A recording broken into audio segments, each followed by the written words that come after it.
My name is Rafa Sparza. Many of you know me as a friendly neighborhood BJJ podcaster, but that's not all I do in our sport. I'm a jiu-jitsu commentator, broadcaster, photographer, meme maker, analyst, writer, coach, tournament producer, and occasional athlete therapist. I know, it's weird. I've worn many hats in jiu-jitsu, but the one that I cherish the most is serving as a host. We have done some incredible things over the past 4 years on this show, but starting this Tuesday, we will roll out a brand new experience for fans of the Grappling Hour. Going forward, we will be offering 2 membership-based offerings. Tier number 1 will give our fans early access to my interviews. Tier 1 members will have the ability to see my interviews a month before they're released to the general public. And as a topical show that has a track record of being the first destination for some of the biggest names in our sport, you won't want to miss out on those. Members of this tier will also have access to audio versions of this show in the event that they don't want to see my face, which I totally get. Each month, subscribers will get to see 4-hour-long interviews. Tier 2 members will not only have early access to my interviews, but they will also get to see brand new content that will not be available anywhere else. New premium content includes bi-weekly podcast minisodes. These episodes are designed for the grappling superfans who want in-depth discussions with our guests on topics ranging from greatest losses to opponents that competitors respected the most. Topics will be explored for limited runs, anywhere between 4 to 10 weeks, and will give the featured guests on each episode an opportunity to share the type of unique insight that either gets lost or overlooked in most other interviews. Drill Sessions, a monthly segment where friends and guests of the show will share short videos of the techniques and sequences they're currently drilling in their gyms. Swept Under the Mat, never before seen behind the scenes footage from the Grappling Hour archives, and short videos and vlogs from the coverage that I do at various MMA and grappling live events. Members will also be treated to show bloopers and occasional clips of my own training sessions. There's also going to be a live chat dedicated to members of this tier that will answer questions ranging from just about anything you guys want to throw at me. And finally, members of this tier will also have the ability to pitch minisode episodes and occasionally submit questions for upcoming guests. To become a member, head on over to hi.page/grappling hour. You can also find the link for that page in the description below. Now listen, I know there are a lot of you who may not be able to afford these subscription tiers. That's why it's important to me to still offer some content for those people who want to support the show, but may not have the means to do so financially. So for you, we're still going to offer a condensed weekly version of the show. That show will give you the first 10 minutes of my interviews, and a month after that episode is released to our early access and premium subscribers, they will be unlocked on our YouTube page. In return, all that I ask is that you subscribe to us here on our YouTube page and that you continue to like and share the content that you enjoy on our page. I know money is tight for everybody right now, the last thing you want to do is thinking about having to invest in another subscription-based service. But I hope that you see the value in the types of interviews that I do. I hope you see the consistency of my coverage over the past 10 years, and I hope you see the overall vision that I have for this show. I have never been short on ambition. And for the next phase of this show, I'm taking a pretty big swing. So with that, I'm going to need some support. I hope that you'll come with us and help us become an even bigger and better show. And I can't tell you how much I appreciate your time. Thank you so much for even watching all the way to right now, even if you do nothing. It's been a great day for grappling. We'll see you back on the mats. I love my job. Like, I've always enjoyed it. But that particular phrase is a Scott Holtzman thing. He'd always scream it out after fights. He'd scream it out in training some days. He'd scream, best job I ever had. To my understanding, I just pieced it together, but I'm pretty sure it's where he had to have gotten it from, is the movie Fury. When they're in the tank and they're in all these firefights and all that, they'll always scream out, like, best job I ever had, best job I ever had. And then the final scene, when they're getting ready to be ambushed the next day, they're all kind of telling their story about like what they liked about it, this and that. Brad Pitt is like their head guy, their leader. And he looks, I don't think you even heard him say it at that point up until, and he just kind of takes a drag of his cigarette. And he looks, and he just looks at all of them as like, best job I ever had. And you're like, man, like even on its worst day, when they're about to be ambushed the next day, like to their core, these guys would not want to be anywhere else. Walking out, this is the best job I ever had. Not just because I submitted them. Alex De Silva, my ribs out, and we're swinging in the third round. Best job I ever had. You know, like I wouldn't want to be anywhere else. And that's the appreciation that's come with, 21 fights now. Photos of me up to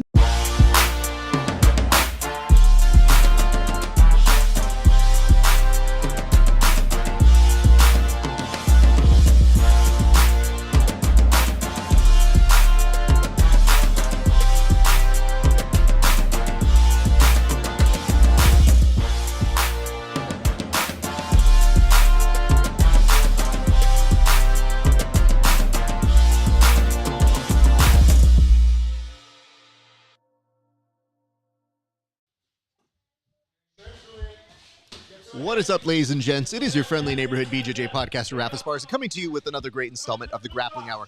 We are here today live from Milton Arguello's Mixed Martial Arts Academy, and we are doing some fantastic coverage of all things jiu-jitsu and MMA.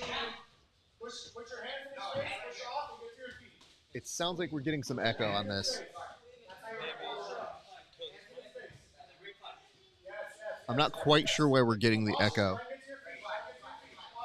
No, it's something else. It's going to take me a second to figure it out because I think we were like almost slightly behind here. Can you do me a solid and double check what it sounds like off air real quick? Because if we're on brand and it looks fine, maybe we just don't need to listen to this. Anyway, thanks you guys. That's Octavio. He's our director. He's making sure that we look good. And as you may know, we have to make adjustments as we do things live. I'm going to first go ahead and say hello to friend of the show, one Eric Robles, who is coming to visit us from the Misfits Club BJJ group. So glad to see you, sir. It has been far too long. I have missed our marathon training sessions. It's been a while. I've been trying to get you back, but I noticed you've been very busy. Yeah, busy building up a brand new school and everything that goes with it, enjoying the process. But can't complain. Absolutely. Now we're just watching some ADCC, seeing a lot of these East Coast guys go at it. Oh, absolutely. A lot of carpet mat burns going on. I love these ADCC rules. The grossest carpet mat burn that anybody has ever seen. Yeah. It's fine? You can hear everybody, though, right? All right, here's what I'm going to do. I'm going to push these down.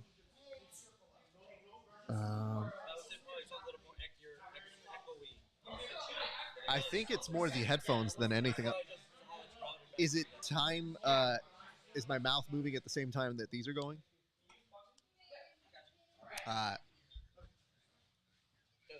The sync is fine? It's just very strange that it has that playback like that. I've never had that on this this thing. I think it's sending it back. All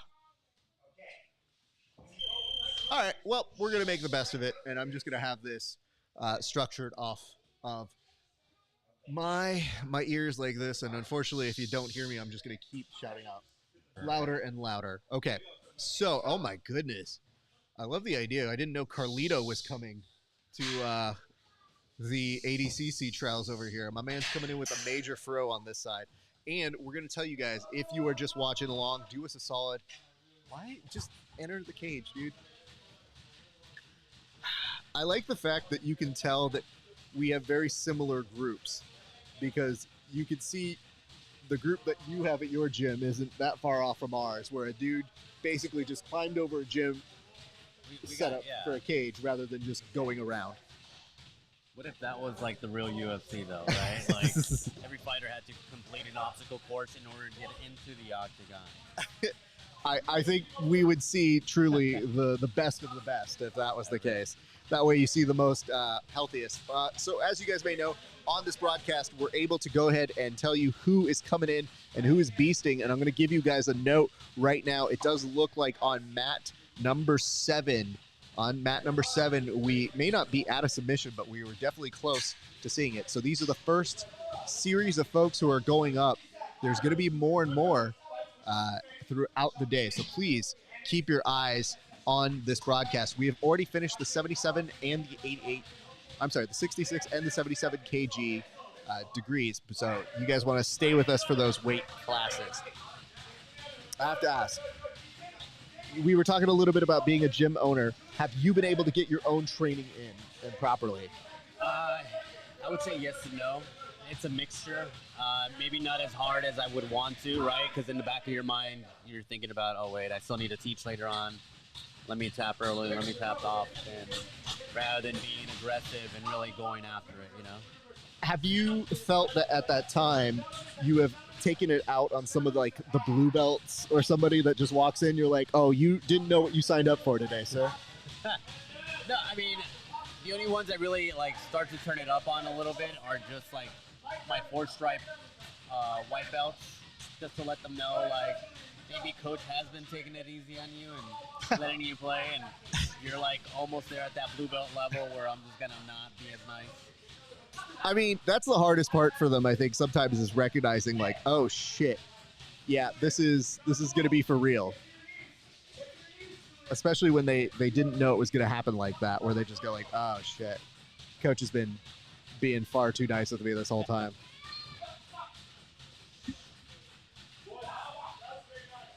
His is lower than mine? Okay, I'll turn him up. It's going to be a mix of trying to balance out some of the noise in the background, so my apologies, and thank you for working with us, my friends. But as we were mentioning a little bit earlier, we are very excited about this. Did you go to last ADCC in Vegas? I did not. You did not? Yeah, okay. I did not. But you were watching at home, right? I was, yeah. What was your favorite part from the last ADCC?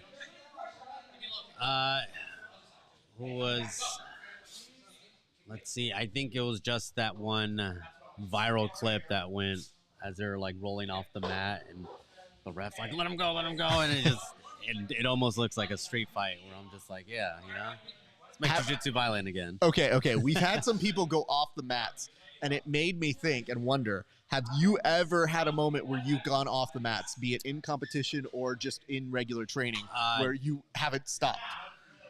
I would say yes. I think it's in competition. It's, you know, I think it could be used as a strategy. Yeah.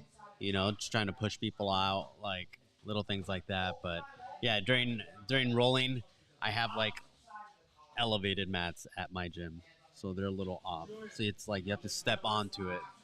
So I'm always a little weary about that. So I feel like, yeah, if someone falls off of that, it's gonna be a 2-hit tumble. So I'm like, all right. Understood. I'll be nice. Speaking of which, we just saw a advancement over here by Lowry, I believe, or is that Luck? It's going to take me a second to figure out exactly who got ahead on that one.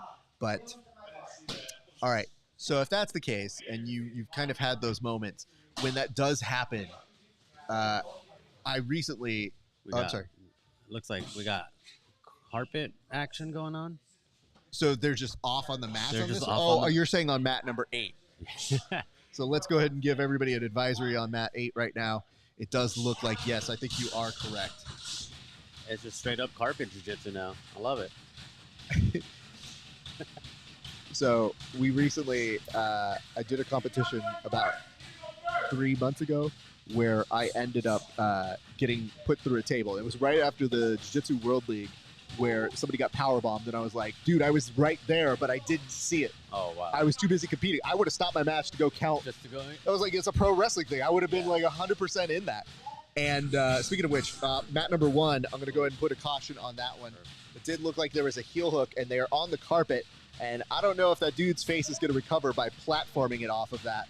But you are seeing Schaefer and Perry off of that side. So, but anyway, what ended up happening was a dude, basically, the referee's like, yo, stop, because we're getting close to the edge. Dude spears me. And I would go through a table to the point where the monitors, almost like these TVs, they fell off.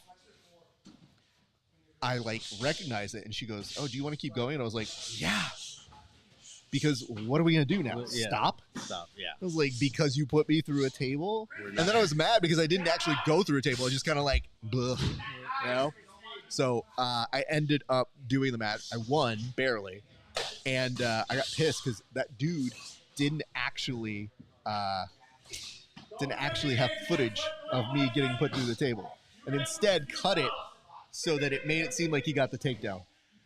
But what I told people is I hit my hip. I got like the oldest person thing. Like I hit my glute on the cement off the mats. So like now whenever I see this, I'm like, oh shit, things have changed. Because I'm not that guy that used to be like, whatever, do whatever you want. Now I'm like, yo, that shit hurt. That shit hurt. And you know what? If I hit the carpet, at least that's a little bit better. But when I hit the fucking cement, I just go like, ugh. Like 3 days after, people were like, you want to train? I was like, bro, just my ass. But if you would have gotten through the actual table, you could have automatically been a Buffalo Bills fan, you know?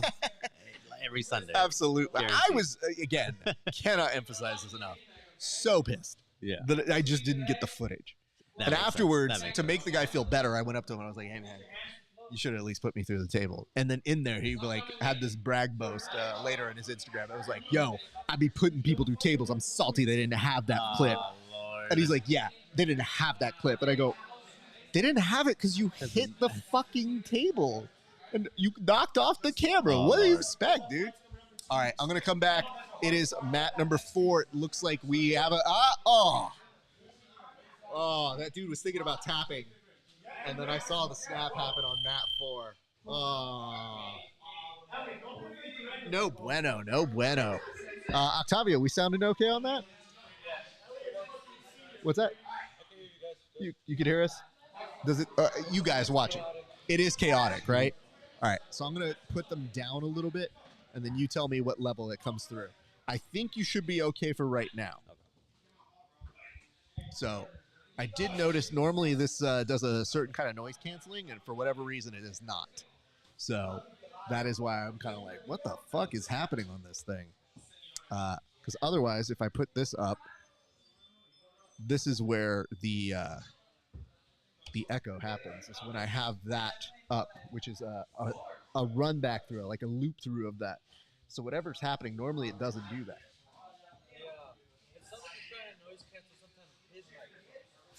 Yeah, I don't know. Maybe. I don't know. I mean, let me see here. If the last time it was comments, I like that this time it's doing this. The only time it's going to be a mix is if somebody calls in.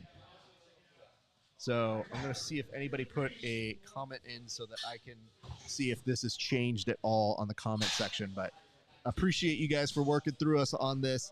So, okay. Let me see here. Lennon, Kaminosi, Kale. Okay, we're looking to see if any pals from the show have shown up just yet, and none to my knowledge have showed up at this point. But sooner than later. Okay, now here's the thing. Now that Nico is here, it's about to get even louder. Just full disclosure on that. That's hilarious. And then let me see. Over on this side, we've got that going on. Beautiful. All right. So here's the question. You're competing at ADCC, right? How are you going out? Are you going spats? Are you going no shirt? Are you going with long sleeve? Are you going with short rash guard? Are you going with tank top? Are you going with singlet? Are you going with the gi? Because you can wear the gi. Yeah. I thought of it. Oh, you have thought of this? I thought of this. Okay. Actually. The only thing that has changed up in upgrading the outfit, I like the Nicky Rod leggings. Okay. You know, the lotion. I think that's clutch. I think I might have to do that. But I did think about, instead of going rash guard, I don't want to be trashy and just go straight shirtless like I'm some European champ, you know? But I'll probably do a Jeff Glover shout out, do a wife beater. Bring that back. Bring that back. That's absolutely, I think, a very lost cause. Yeah. I have to tell you, I think there was one time at VMAC, I had a moment where I didn't have a rash guard. I had like a wife beater on, and I've never felt more Mexican in my life. I bet.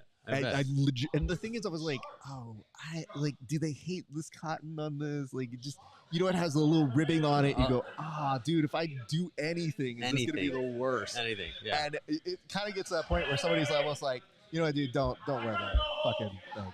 I'll be honest with you. A lot of us at the gym, we'll crack open a beer after we're done training, you know? And I just feel like something about a wife beater and...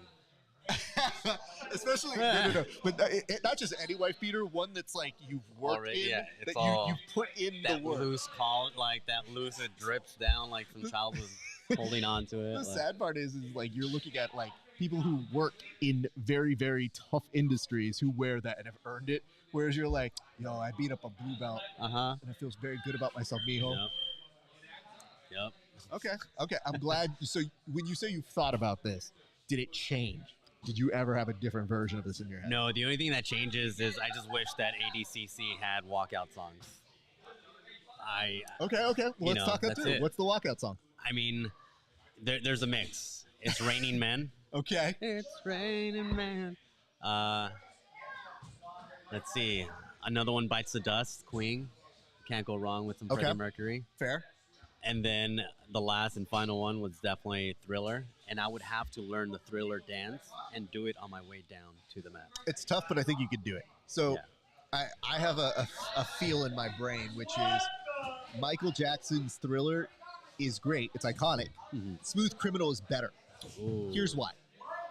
Because everybody can do the Thriller dance, but you look trash trying to do the Smooth Criminal dance. And I'm not just talking about the lean that everybody tries to recreate. I'm talking about like literally the way my man Michael Jackson hit the shit. You were like, oh, I could do those moves. And you might start to do it, and then you see the way you look, and you go, you realize, But you do Thriller, everybody goes, that's cute. Yay. So it's the more broad version. It's like the first time you try to do a Berimbolo.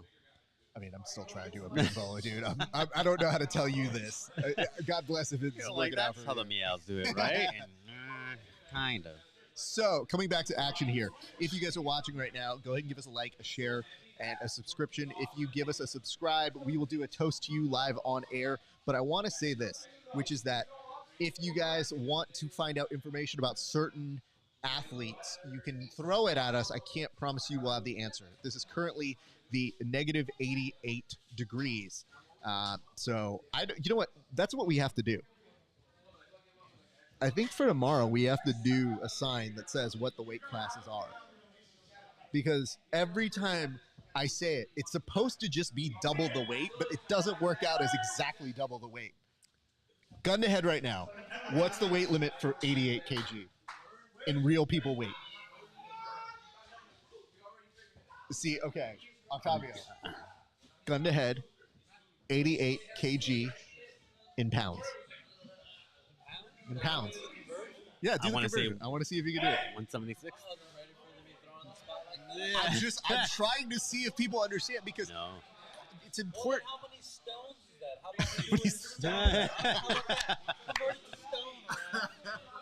many The reason I ask is, normally it doesn't matter. Fuck these people.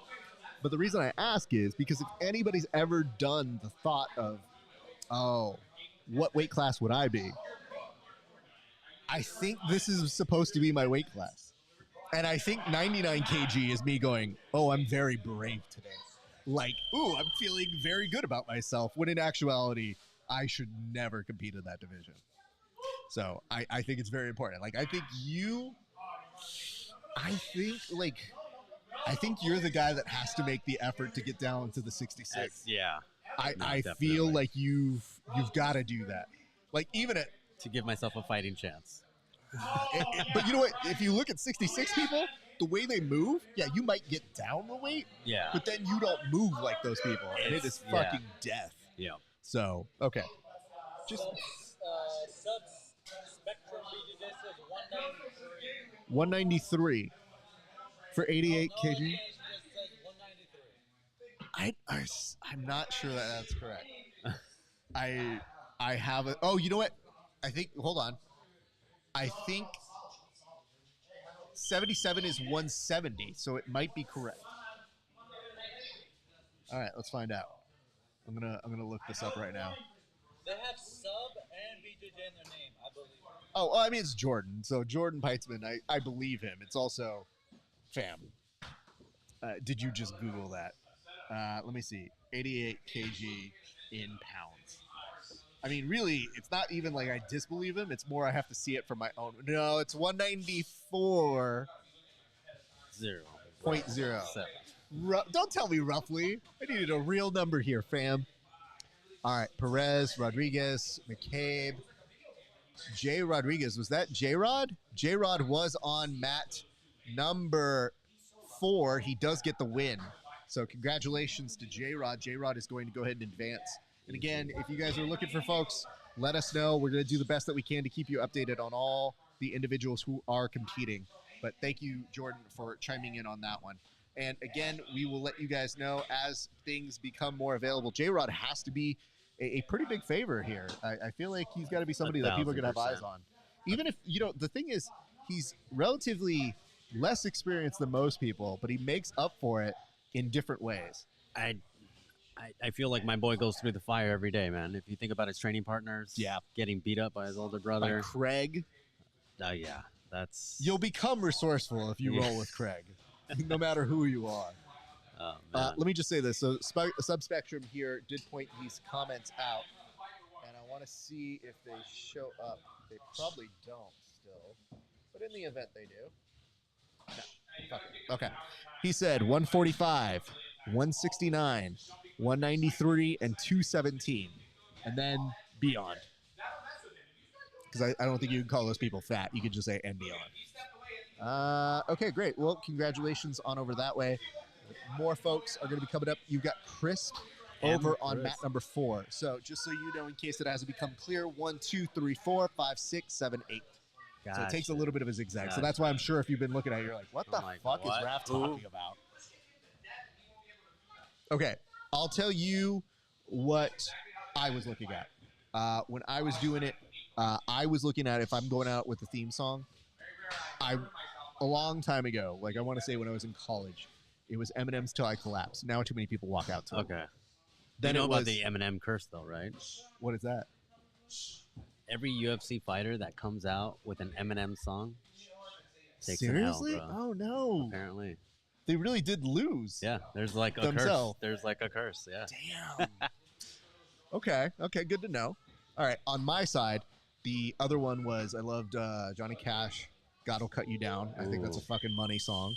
I think there's very few songs that get in the space of, I've got God on my side, you dick. Like, imagine how much that gets to be where you think like, I'm so confident about my ability to beat you up that I'm invoking God. Yeah. I'm doing the Lord's work. So, okay, so there's that one.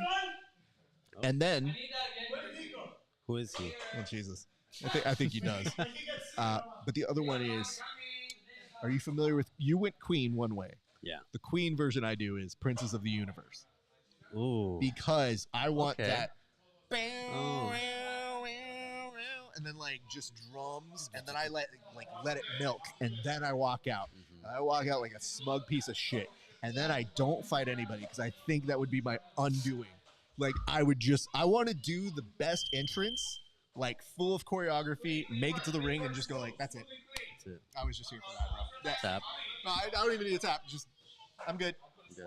I got my show. We're good here, man. Yeah. So anyway, those are my walkout songs, and I think I have to update it because I feel like I got to get a new song out there, and if it's gonna be full on choreography, I think it's probably like a Bad Bunny at this point. At this point, to this day, UFC pride. Yeah. UFC pride. These walkout songs. it's not the same. May I say his name? Mayhem Miller. Some of these walkout songs, Absolutely. they're pretty good. They're pretty good. I love the fact that the boss literally just was like, all right, I'm out. Have fun, everybody. So our fearless leader at about usually at about 12 on a Saturday is like, yeah, I'm not training anymore. Bye, everybody. So he has fully hit his old age stride. I respect it. Okay. I think that just milked again. I'm gonna go ahead and switch. Boom. So, all right. We've got Cristianos, who's also been killing it on his side. That's a good match. I want to say if you guys have the chance, I would give you guys of things to watch. We'll go a mat warning on mat 6 right now. Mat 6. Those boys are going after it. And on mat number 1, there was a submission that was finished by Dragomir. No, is that Schmidt? My apologies. It was by Schmidt. Dragomir is the one that looks very disappointed. So when you see that, do you think that's a blue belt, like because of the like color on his rash guard? Automatically. I don't trust any of that though. Like at ADCC, because it's all out the window. All I'm ever thinking of, I don't want to know your rank. I just want to let's just do this, dude. That's true. All right, coming back to this, it does look like Crisp on mat number 4. We'll go ahead and do another advisory off of this. Mat number 4. Double hooks. You are seeing he does have hooks, and oddly on mat number 7, it does look like a mounting position as well, which is very interesting to see. So you got Costa on mat number 8, and so far so good. Hirsch and Connor just getting into their second minute on their side, and I think that's what we're looking at right now. So very interesting beginning of the day. I love a competitor like on mat number 7 who literally can take a moment to look at the camera and be like, yo, you good? How's your family, dude? I mean, it only works if you win. It does only work if you Idiot if you lose. Or if you give the thumbs up and then tap 5 seconds out. Oh, dude. If there's one thing I'm taking with me, I think after this, it is 100% going to be that. Or I think that's just going to be the move now. Every time I know I'm about to tap, just give the thumbs up. Like, speaking of which, on mat number 4, it does look like we may be in on a submission. That is a very tight RNC. And it is a tap that happens right now. Congratulations on over 2, 1. Shrill. I think that's Shrill. I think Cookie Crisp was the one to tap. So that's that. What's up, kid? All right. Going back over to this way. Costa. Okay, so if you are kind of a ginger, do you feel like you're able to wear an orange rash guard? if you're going to wear anything else, it has to be that, right? It's a bold double up. You know what I mean? Yeah. Like, so to be like, yeah, you guys think that I'm just redheaded? Or Good. orange? I'm going to double up as pumpkin spice latte, too. You fucking bitches. All right. I want to, dude, it's so funny the surprises that you do see on the mats, because every once in a while I'm like, oh, I didn't know they were competing. Oh, I didn't know this homie's competing. So it takes a minute. And I like to try and study the names that are listed so that I can be like, all right, I know who's coming in. I know what's doing what. By the way, I want to point this out, and I don't know that I mentioned it. Maybe they weren't refereeing recently, but when we get a moment, remind me to go back to mat number 3. Mat number 3, okay? Perfect. Okay. Homie ref is still holding it down on mat number 5. Looks like there's a delivery happening of some sort. Like, it's trying always to make sense of whatever the fuck is happening. Jacob Couch will put an advisory on mat number 4. Daisy Fresh's very own Jacob Couch on mat number 4. A lot of people would say he would be expected to do very well himself, and we do have a winner over on this side. It does look like on that one, dude. On Mustache, not winning. Looks like Vidi just pulled ahead here. So when you are watching this, though, and you are keeping this in mind, like what is the ideal viewing situation? Oh, God, dude. We're looking at mat number 3. Yeah, I This want guy to point looks- this out. That dude looks not only yoked, but the that's longest arms. Yeah. I would just say, if Robert, no, who am I? The Cuban Experiment. Jesus Christ. the Cuban experience. What's Hold his on. name? Not. Oh Don't God. forget about Jesus. Oh God. If he You had a talk little- about me, Yoel Romero. Yo, You can't forget how about can Jesus. I forget? How can I forget? You You can Romero, I forget love you about so much. Donkey Jesus, Donkey Jesus. I mean, if he had a little brother, that'd be him right there. That would be him, I think. That was like the batch after that they created. Okay. So let's try to do this. I'm wondering if there is a way. So did you look up at all any of the brackets before you got here? Stream is down on 7, by the way. Yes, I was looking at some of the ones You earlier. were okay, so when you saw the brackets, I didn't know this was for sure, but do you have a hold on, wink on wink. Do you have a Flow Grappling subscription? Okay. Somebody was trying to tell us that they were trying to charge them just to see the brackets. No. And I think it's because they were going, and on the way the Flow has it, they have a certain way that you're going to sign up for it. I think there's a way to go to Flow Arena. So if there's a way to go to Flow Arena to look it up without going to Flow Grappling, because I think if you look it up from Flow Grappling for the brackets, it counts it as a stream. And I think that's what we were getting into. I think that's why when I was looking at it here, it wouldn't let me do my shit. So, Yeah. okay. Their website's actually getting a lot better, the ADCC one. Do you mind pulling that up? Oh shit, that's what you have. Okay, Yeah. great. Let's. I was about to say, I had a safe bet that you were probably not going to lose out anything because you were about to be like, you know what? I actually charged you to let me even think We about use the seeing your company side. card. I will say, hold on. I'm gonna say some words real quick into that microphone. Yeah. So far it's doing pretty good, man. I can't complain. These guys have been showing a lot of good leg lock entries and really not giving a fuck as soon as it goes into the whole carpet area, which is the mindset that you have to take into. Okay, so let's get to that discussion right now. If you're competing in this, do you implement and develop a strategy where you say, we got to go into the carpet? Like, do you try to force your opponent into the carpet? Do you pull what my opponent pulled on me, which is trying to make my hip touch the fucking cement? But instead of the cement where I get a glute injury and I feel like the oldest human being in the world, instead you go, no. Carpet is lava. Put them in the lava. I think it's just not thinking twice, or just telling yourself not to think twice and pulling the trigger. Even though you see a table behind your opponent, you're like, nah, I can shoot a double. I can shoot this double. 100%. I have to tell you this right now. If you shot a double, Ooh, Mr. Couch with the Mr. win. Couch does get the win. Congratulations, submission win Still on Daisy mat Fresh. number 4. I would tell you this: if you ever try to put me into a table like that, not only would our friendship be over, but you would be getting like literally power bombed, literally on end. My lower back feels the walls of Jericho. The sharpshooter one. The yeah. sharpshooter. It's all the that best stuff, move. It's the best terrible. move in the world. Sucks. The best part is that the more and more times I'm rolling and doing my nonsense, I'm like, oh, I found another way to do this. Now when I'm rolling with people, I was like, now I know exactly what I'm going to do when I do it. And I'm like rolling, and people are like, dude, I'm not afraid of getting armbarred by you. I'm definitely afraid of getting like put in the walls of Jericho. No, it sounds dumb, but yeah, I mean, you definitely feel it.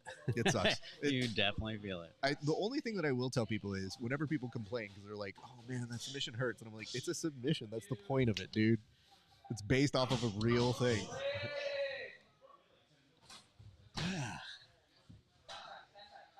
So, I mean, here's the good news. I'm glad that we are seeing right now mat number 1, good mount. I'm not sure if we're at a submission team. yet. You're saying B team. Mat number 1 Mat number 1. looks like he is. Oh, he Got a tap? I think they ran out of time, but he's going to win by points. So, congratulations in order to Juan E. Cabello. And, oh, hey, listen, they're redoing the tape on mat number 5, while mat number 6 is like, we give up. I really want to make sure that they're not doing matches when this shit happens, though. Octavio, what is the longest you've ever taken to fix something? Longest you ever taken to fix something on like a broadcast?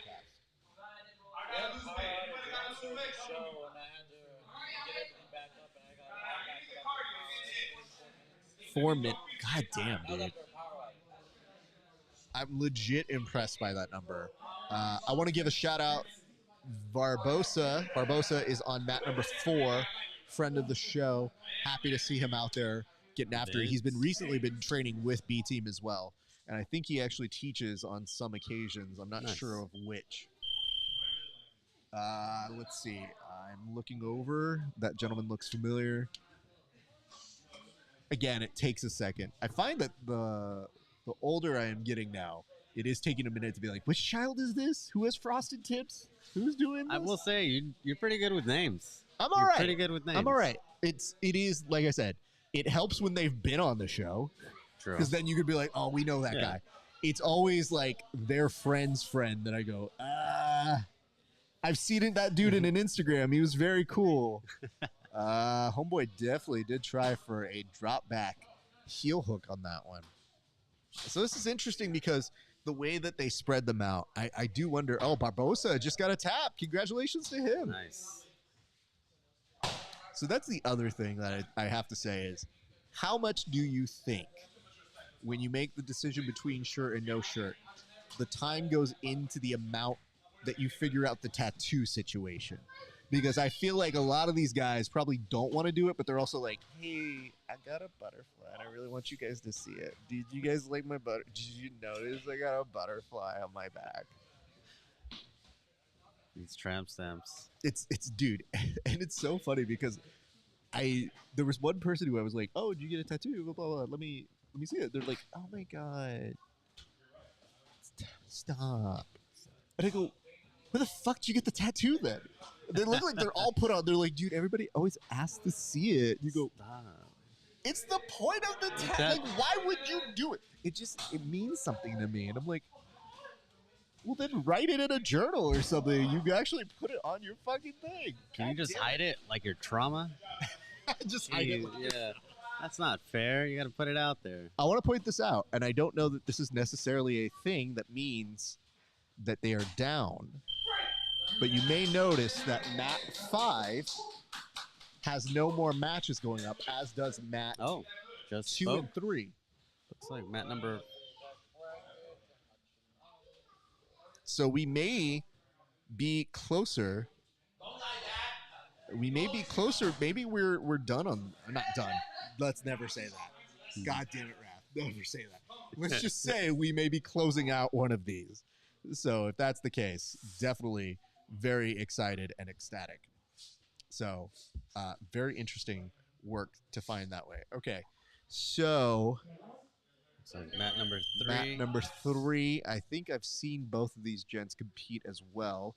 We still have a lot of matches around a 64 and then 88. So are they just giving them a breather or some shit? There's a ton of matches that need to be Fuck. That's what I was like, dude, don't get ahead of ourselves. But There's a lot. okay. Larmy and Lewis. Okay. Larmy. I know I've seen him compete before. And I believe he might actually have a gym. It's going to take a second. Potentially out in Seattle? All right, we'll come back to that a little bit later. I think it was the first time I've ever seen this happen where somebody is actually putting on a sweater. And I think that marks a first. Oh. What a power move, dude. People like, oh yeah, you going shirtless? Sweater.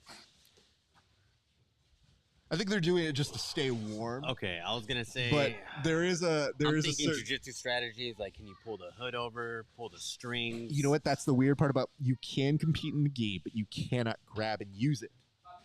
So it feels like it's some sort of weird security blanket for like, Or maybe just, a little bait. Like, here, grab this lapel. But I've thought about it so many times where I go, huh? Well, then what's the point of the gi? It makes no sense. I'm like, dude, if you're competing in a gi and it's ADCC, I'd be grabbing. I'm surprised you can't wear wrestling shoes. So, Or can you? I thought you could. I just think it's Dumb. a bad strategy. Because this is a very... Don't call it that. Don't call it that. What? It's like when you see somebody who's... We can't even say this word. Special. Okay. You kind of don't just say, like, this dude's special. You say, oh, this is a... He likes to challenge himself. This is a developing child. Okay. Who hasn't quite developed. But, and, like, you use that language. By the way, nice shot. Just ass. Oh. Literally just dude jeans. This is what we pay for Pro Glap. This is my top dollar. Not my top dollar. It better not be, bro. I like that as we look through all these different phases, people are going like, yo, how much am I paying for Flow per year? I want to point this out, though. It's still happening. Okay. So, on Flow Grappling, I think the people who are 2 feet away from me can't even hear me. On Flow Grappling yesterday, I signed up, and as soon as I finished signing up on a previous little like window, it said, hey, if you sign up now, you get 15% off. Do you know how mad I was that I didn't get the 15% off? I blew a fucking gasket. Like, I was out of my mind angry. And I did the math. I think it's like $13-$20 somewhere in there. But that was enough to make me go, fuck you. Hello, I want to report a missing credit card. Dude, I thought about it. It's so late at night. Going on.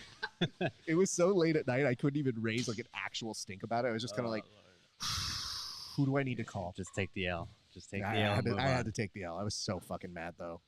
Ugh, it did me in. I want to point this out. Yes, we'll get that one from Milt a little bit later. But yes, we are still in the process of watching ADCC trials.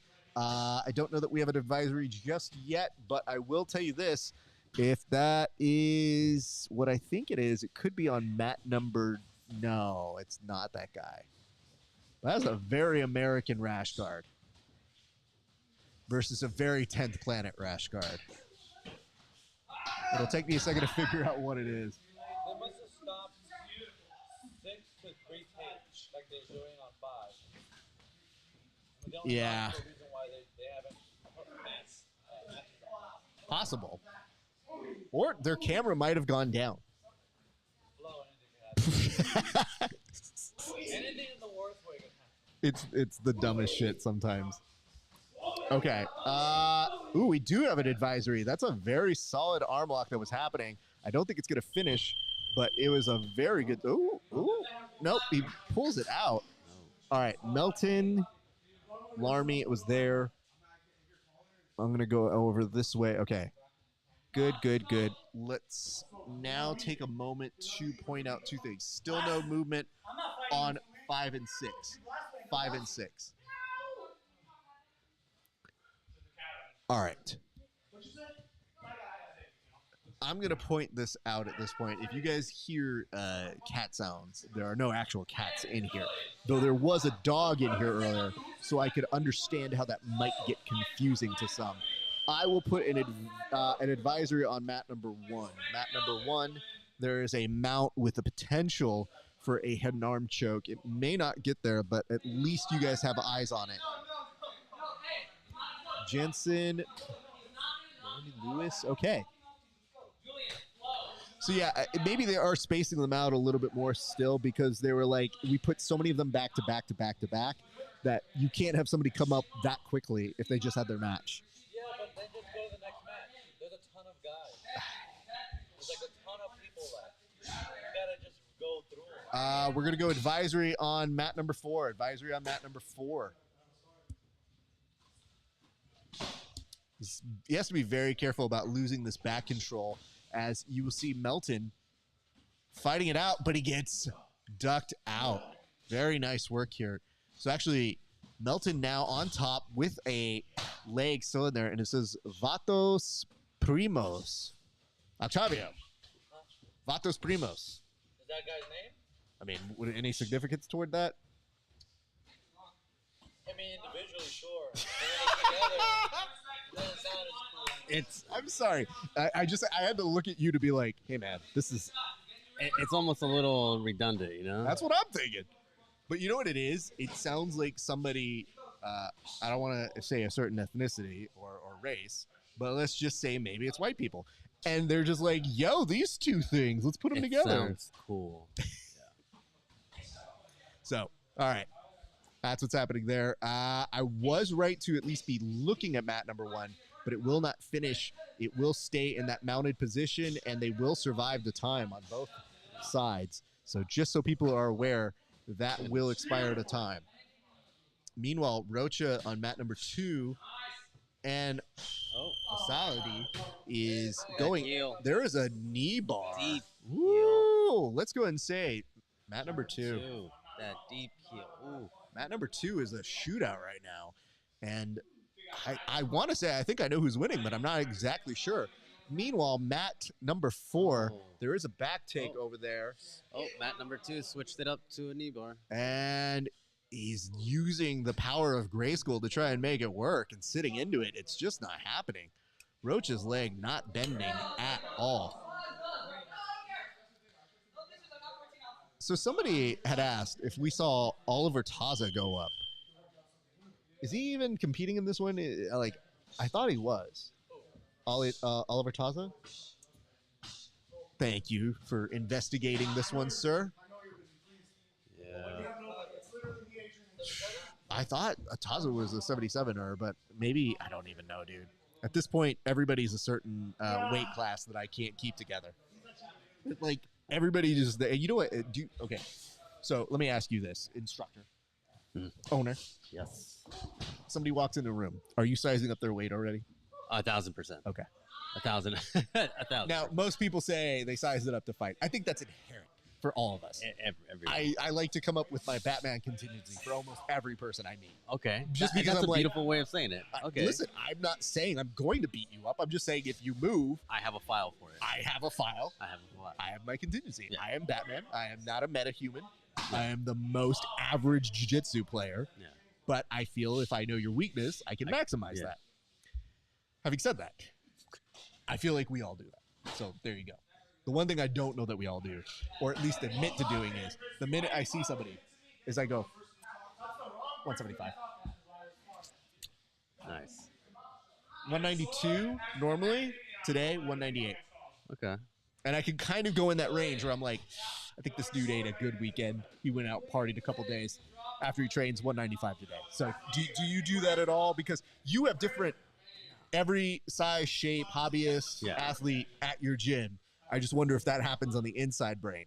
No, I think for me, it's just more of like positioning, you know? You're like, nah, you're awkward with your weight. I'm going to hit you with an ankle pick. Like, you know, no, you stand upright. I'm going to hit you with a judo toss. Like, you know, by the way, little things like that. The thing I think is most aggravating about you is that you do have this very solid judo base that is very tricky because when we first rolled, I didn't think that was part of your game. I didn't quite know what it was. Yeah. But for whatever reason, when you were starting to have a good base, I was just like, well, this is annoying.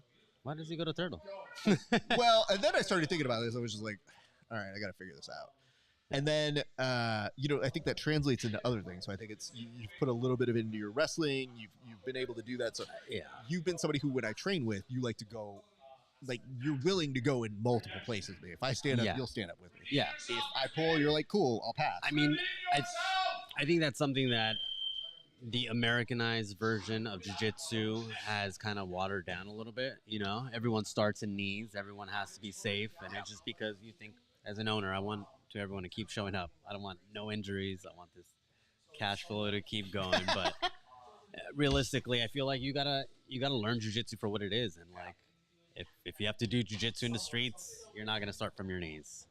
So at least a one or two takedowns is all you really need. That's fair. And listen, you're not That's going to be it. good at every takedown. Yeah. No. And that's the whole point. You Just really get need good to at one or two. And that's just it. pick your thing. Yeah. Like even in my older age, there are a couple where I'm like, some of these aren't going to happen, but you know what? This one might. Yeah. Then you just kind of bank. You're like, I think this Yeah. one can work. This one It's can just work for it's me. leverage. Yeah.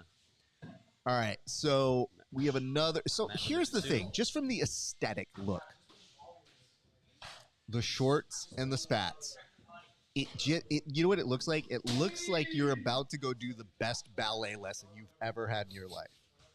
Like this dude's about to bust out a dance in the movie Save the Last Dance and put Julia Stiles into Harvard. I'm just saying. Jordan Jitsu is calling us right now. Do you want to put those on? This might be echoey, so I apologize in advance. But let's go ahead and pull him on. Let me go ahead and pull on. Got our good friend of the show, Jordan Peitzman. Jordan, I'm going to go ahead and say, hey, can you hear me okay, Jordan? Is that a yes or a no? Oh, you can. Great. Jordan, how's it going, sir? Oh, I realize that I am having a hard time hearing you. That might be the problem.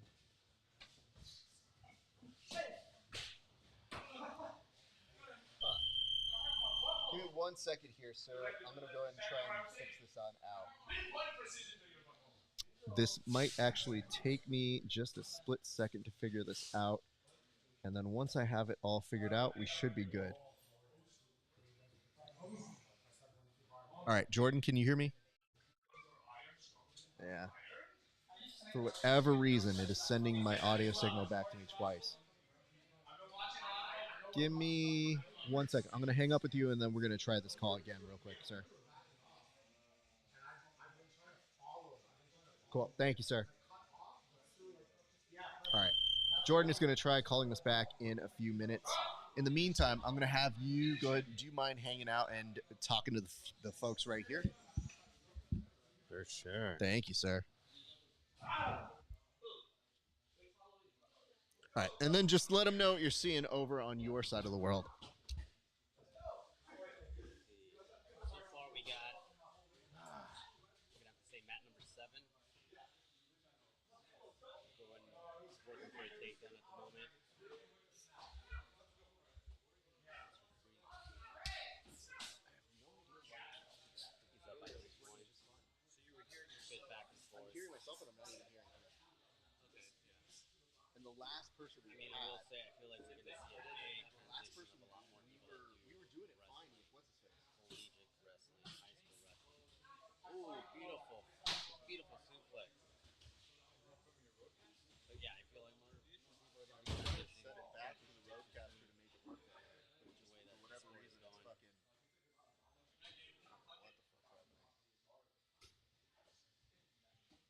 don't know what the fuck's happening. We go lead camera. I'm pressing this on here.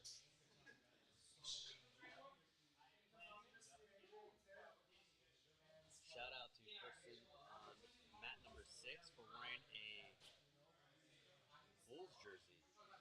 Well done. Straight up wearing a Michael Jordan jersey to ADCC. That guy's not playing. What mat? Mat number 6.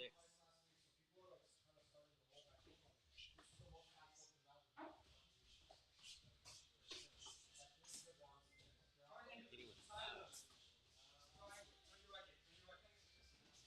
Is he wearing just a jersey and shorts? It's like It looks like he's he working. went to the arena to play basketball. What's My happening? boy was Grappling. balling. He's like I'll jump in. at your local 24-hour fitness balling. Turned off his swisher. Said, all right. Oh. Almost had an Americana, though.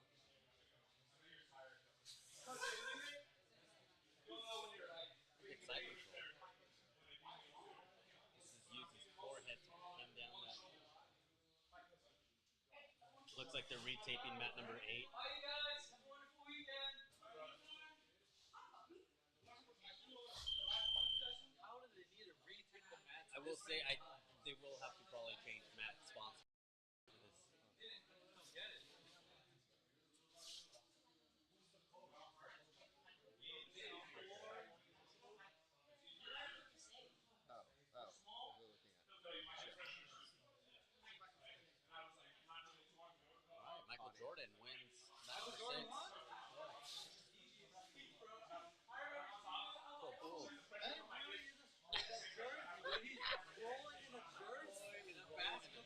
not gonna lie.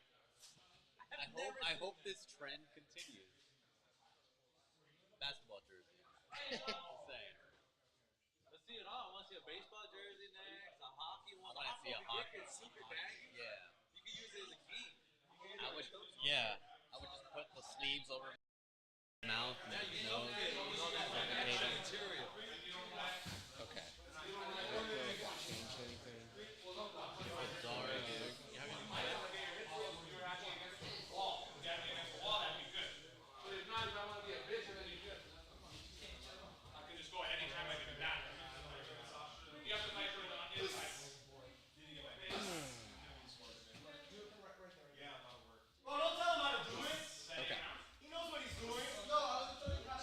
All right. Thank you so much for holding that down, sir. Appreciate you for doing that. I'm going to go ahead and move this on over this way.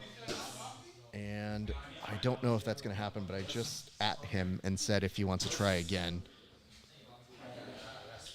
Yeah, I still hear the bounce back on it.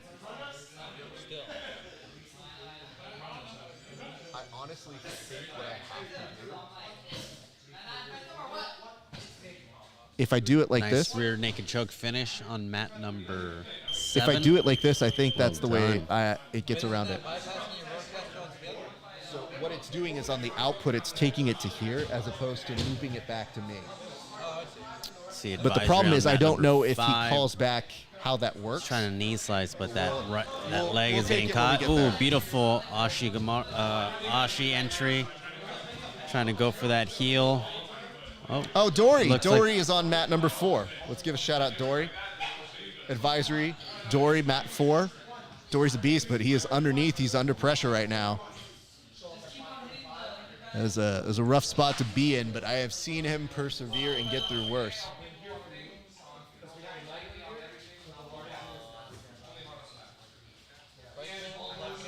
Let me go. Yeah, let me move that over, as that's main cam.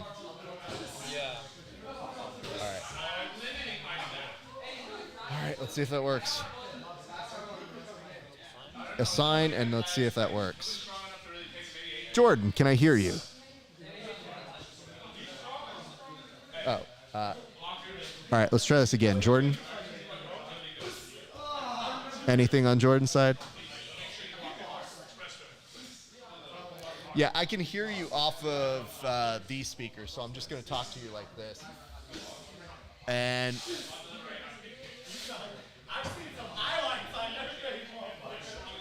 I know what to do.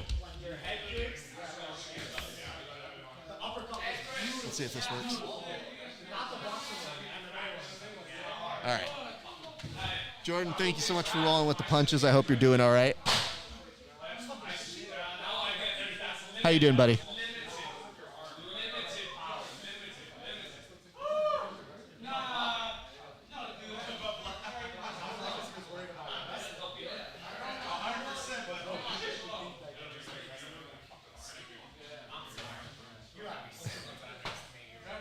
I have no idea why it's not. It's system output mode. Yeah. For whatever reason, it's not giving me Jordan right now. You can't hear him at all. No. And again, we didn't really change anything from before.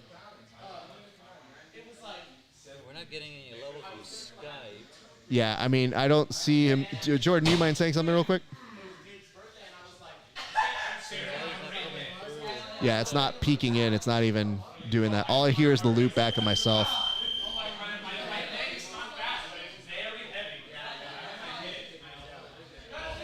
Okay. Well, that's a different first for us, honestly. I'm going to try and switch this again. No level for the Skype. You don't have it as So this is the one, but that's the loop back, and that's when we've been getting the bounce back off of this. That's how you were doing it earlier? It's been getting the loop back for whatever reason, and normally it doesn't do a loop back.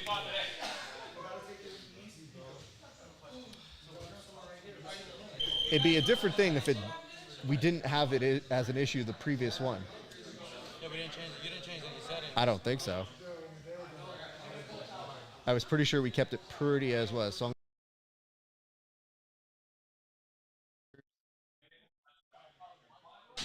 Let's go to external headphones. Okay.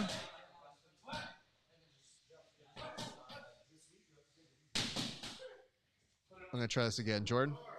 Now I don't hear anything on the live stream. All of a sudden, all the audio just cut out. That's my phone just off. Yeah, I don't know. Jordan, I'm going to have to delay this for a minute, my friend. I have no idea what the fuck's going on where it's not playing nice with us. So I'm going to shoot you a note in a little bit. But here's the good news. Your camera looks fucking beautiful right now. Appreciate you, brother.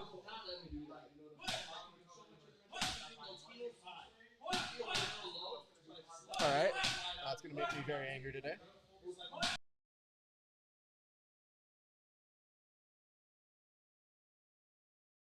Stream, the eCam itself may be having a slight malfunction.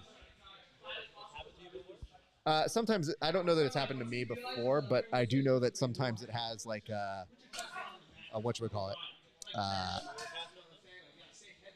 Yeah, let's go back to that. And so in a second, it's going to loop it back to me.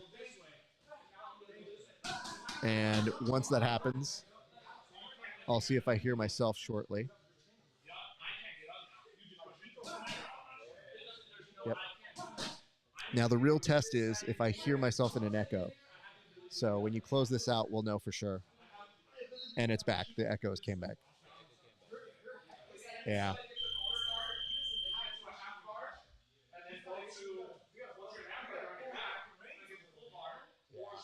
I think something. Hold on. I'm wondering if I had it up on any of these screens.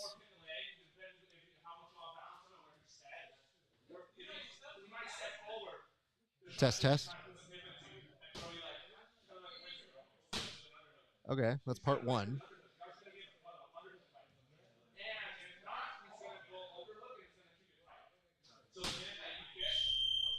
Okay, so if we figured out that was the issue on part one, then part two has to be when I loop him in.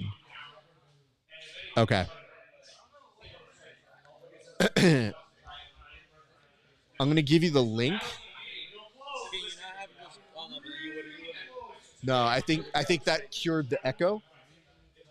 And the echo's fine. And he might have been able to talk to us, but it might not have been a major problem. So here's what I'm going to do. Well, when he called through Skype, we were saying any levels. Well, on the interview thing, right? So Was there levels here when the last one was I don't know. And it could be something that he didn't set or we didn't set, but we can fix that on the fly. So why don't we try this?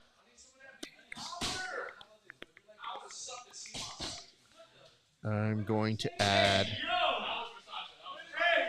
I'm going to have you walk outside and give you a link.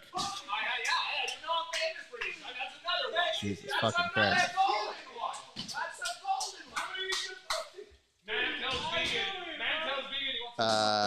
We're going to go with...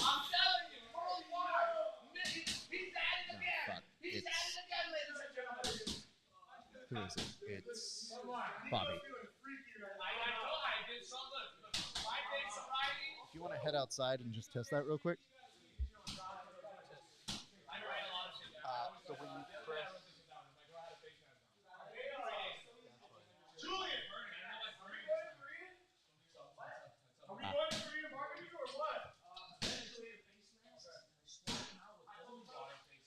There we go. Try that. Let's see if that works if you go outside. All right. Thank you guys for working around this. We are doing our best to go around. My apologies, sir. No, you're Thank good. you for holding it down. Nice. What have you seen on the outside? Number while it's going on? 6. I do see that Good now. heel hook finish. I just saw a tap happen on Lewis Mat number 1. and Costa on mat number 1. Congrats on that. Oh, shit.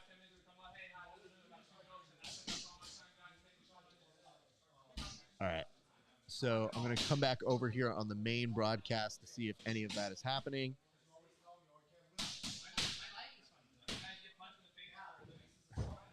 Double checking this.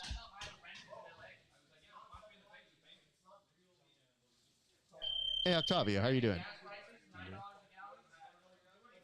I'm going to go ahead and pull you in. You're in the green room. You're on mute, but if you can unmute yourself, I'm going to bring you on momentarily. How are you doing, sir? I can. I think we're good now. Thank you, sir. Appreciate you. All right, Jordan, if you hear this, let's have you call back in. My apologies for the delay. I think we were able to fix it on the fly. Woo! All right, now you can hear me, right? There you go. Okay. Nice. Woo! It's so funny because it takes a second, but I'm like, fuck, the simplest answer has to be the right answer. Okay.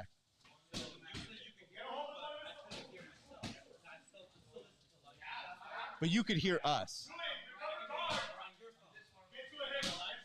Got it. Interesting. Okay. All right. I just heard the call, and we're going to go ahead and move this on over.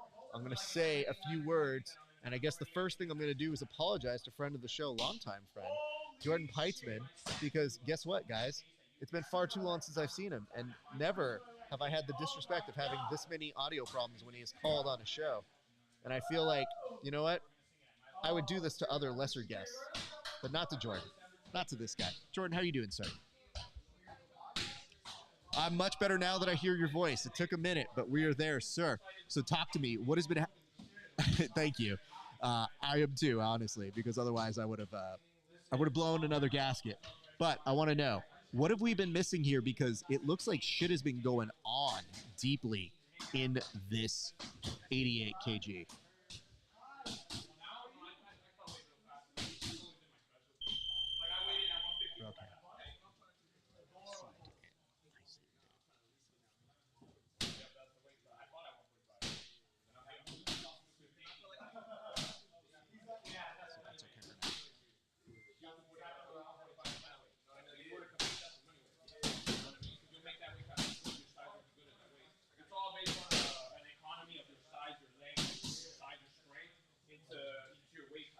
Can't hear him? 5'9", trying to compete with 260. But she's gonna be 6'6".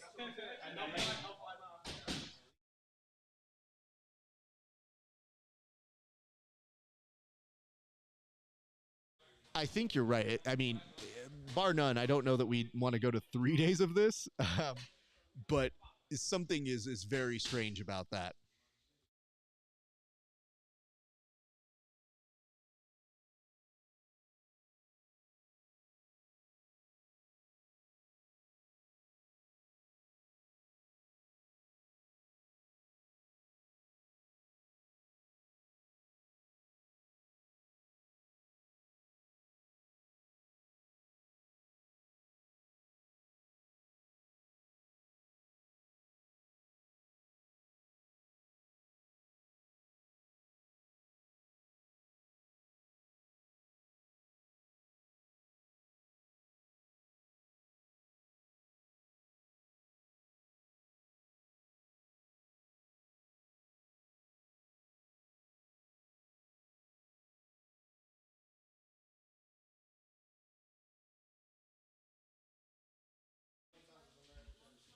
And I want to point this out. We have not seen Chambers yet, right? And we have not seen, I'm trying to think, you said a couple other names, but there's like a couple we haven't seen yet, right?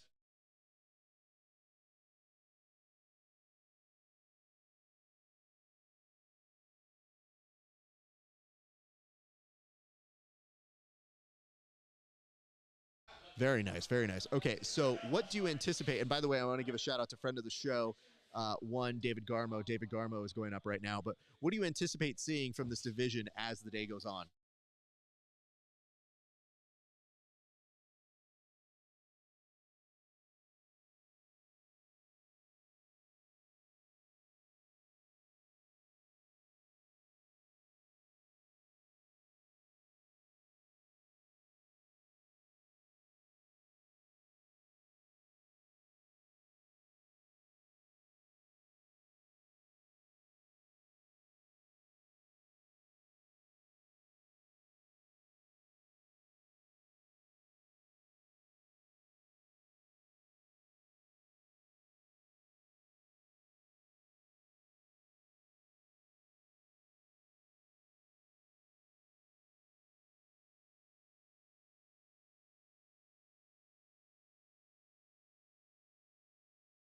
I want to say, spoken like a true promoter with the, extra signups. That was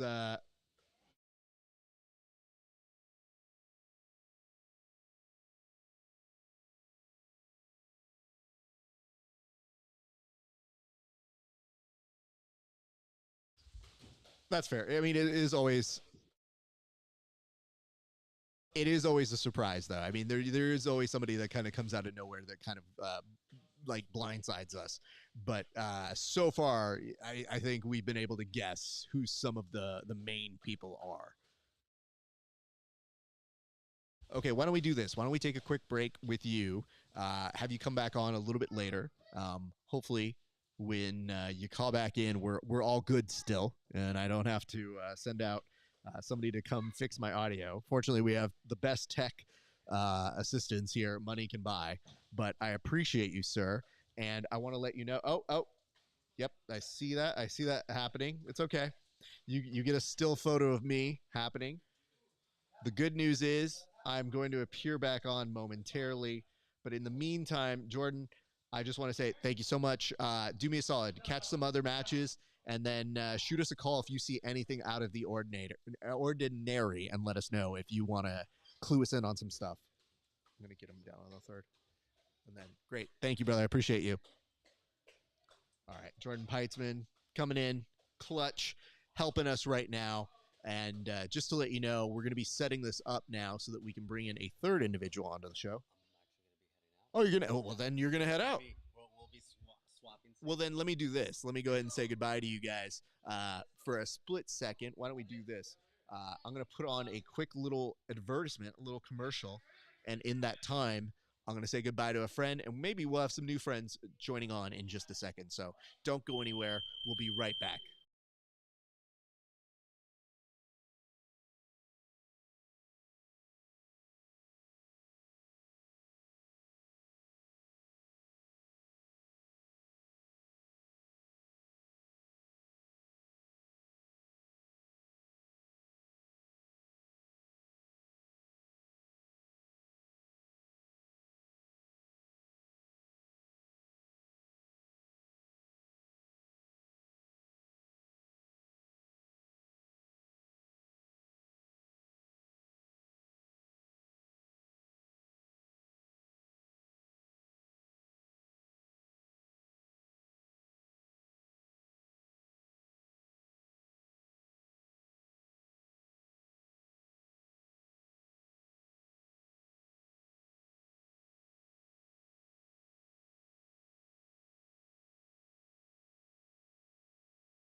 Cool. He's like, yo, I think this one looks sick. I was like, that one looks kind of sick. Let's do that. I didn't play video games at the time. And my friends were like, yo, check out this game. I was like, oh, dude, that's the fucking guy I'm going to get. I was like, holy shit, it's a video game.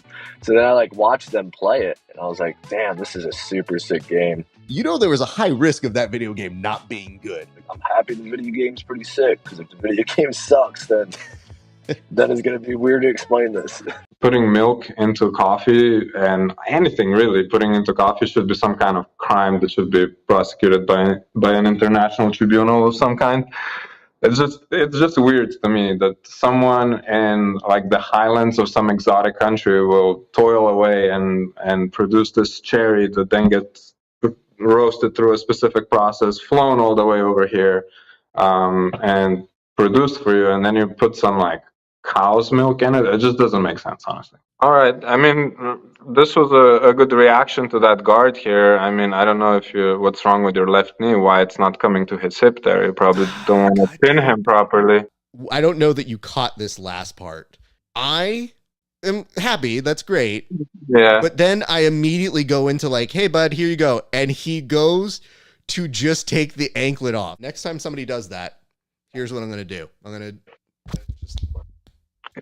to myself. The thing I was happiest about with your finish was the fact that the first time we met, it was our pal Colin. Right.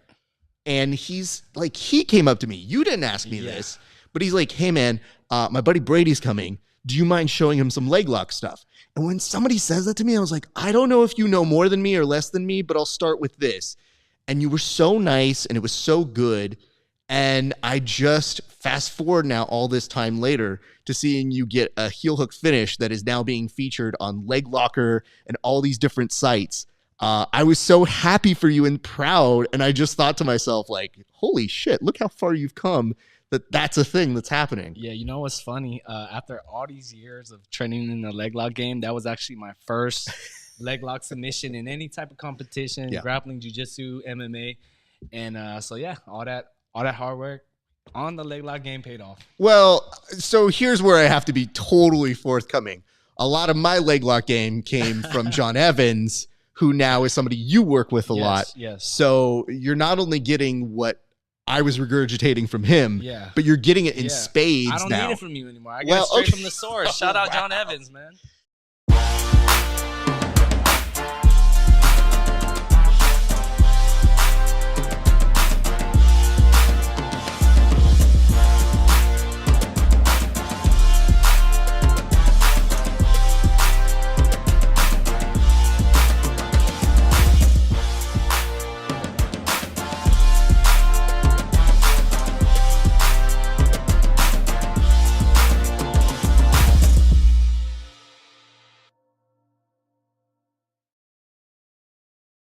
Go ahead and say hello. Hi, you guys. Thank you so much for waiting. We appreciate you guys for giving us a moment to reset. Eric has left. Thank God. Who knew? Got so bored of him. I had to upgrade you guys. Here's the thing. I'm surrounded by sweethearts in this jiu-jitsu and grappling community because what ended up happening when we had to change gyms is that you take a moment, you go, all right, how are we going to do this? How are we going to figure this out? Where are we going to do this? We had all these plans. We had made all these things. And, you know, a certain somebody sitting next to me was like, hey, man, if I had known, we would let you use your gym, our gym, too. Like, it's totally cool. And I'm like, I can't inconvenience people that much to be like, I'm sorry, I need to be at your gym in an hour and set up all night. And then I'll also be up at 5 a.m. at your gym. So, yeah, I'm not going to do that to you. But Sven actually was like, just so you know, it would happen. It's just with some more heads up time, 100% it would have been the easiest thing in the world. But instead, we were able to set up here at a place where I teach so that my man could go teach at his gym and make it here. So I want to bring one of the owners, one of the instructors, the head instructor of their striking and jiu-jitsu, and an all-around great guy for anything mobility, movement, one of the owners of Strength Mobility. Our good friend. Hooking me up, man. Yeah, of course. Dude, thanks, buddy. Legitimately, one of my favorite human beings to roll with and just one of my favorite human beings to be around. Just good vibes with you all around. And I have to say, is this the premiere of Bear? Yeah. Like making it on internet television? Yeah, it is, man. Yeah. Because Bear is a very coveted get in this industry. Yeah. I've seen him on Instagrams and my man is... he is so adorable, dude. He's living his best life. Yeah. He's definitely on 30 minutes of a nap, so he might have a freak out here any minute. We'll see, but we'll adjust. I mean, him and me both. The only thing, hey, just so you know, I think the only thing I need on that, it's asking if it's manual or so flip the thing back to you, and it should be okay. And then we're good. So he came off a 30-minute nap. Was that from the drive over? Yeah. Okay. Okay. So how did classes go this morning, sir? Good classes, yeah. Just went over some of the stuff we've been going over all week. This whole month for us is back, and that's it. Yeah, so it's very funny because it's not like I didn't do my research, because when I was like, okay, if we really can't do it here or something comes up, let me see what the realistic version of this is. And I saw you had classes, and I was like, okay, if you have open mat and you have this or you have this working, maybe. And then I saw breathing, and I was like, the last thing anybody wants to learn when they're breathing is hearing my dumb voice as they're getting a center of calm and being like, hey, don't submit that guy. Yeah. Like, I was like, no, that can't happen. Yeah, we don't even book like private clients during that time, because for that class, they usually want it pretty chill. And again, it's normal. Yeah. Like, it's not like I've seen multiple classes happen at your gym all at once. But like on that, it's like, hey, like a specialized thing. So I was just like, oh. So anyway, I guess the good news is I'm going to point out a couple things. I'm going to put a mat check out. Oh, shit. Bulls jersey came in. Oh, he won 2-0? So hold up. Jay Field. This guy. I'm pissed because I haven't seen my boy. I'll tell you in a second. Uh-oh. There's that inside heel hook. Yeah. Thank you. That would be very helpful, actually. I'll pull that up for you in just a second.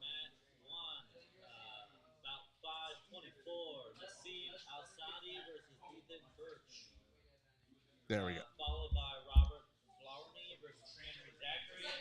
Followed by William Tackett versus Christopher. Oh my God, William Tackett coming out here.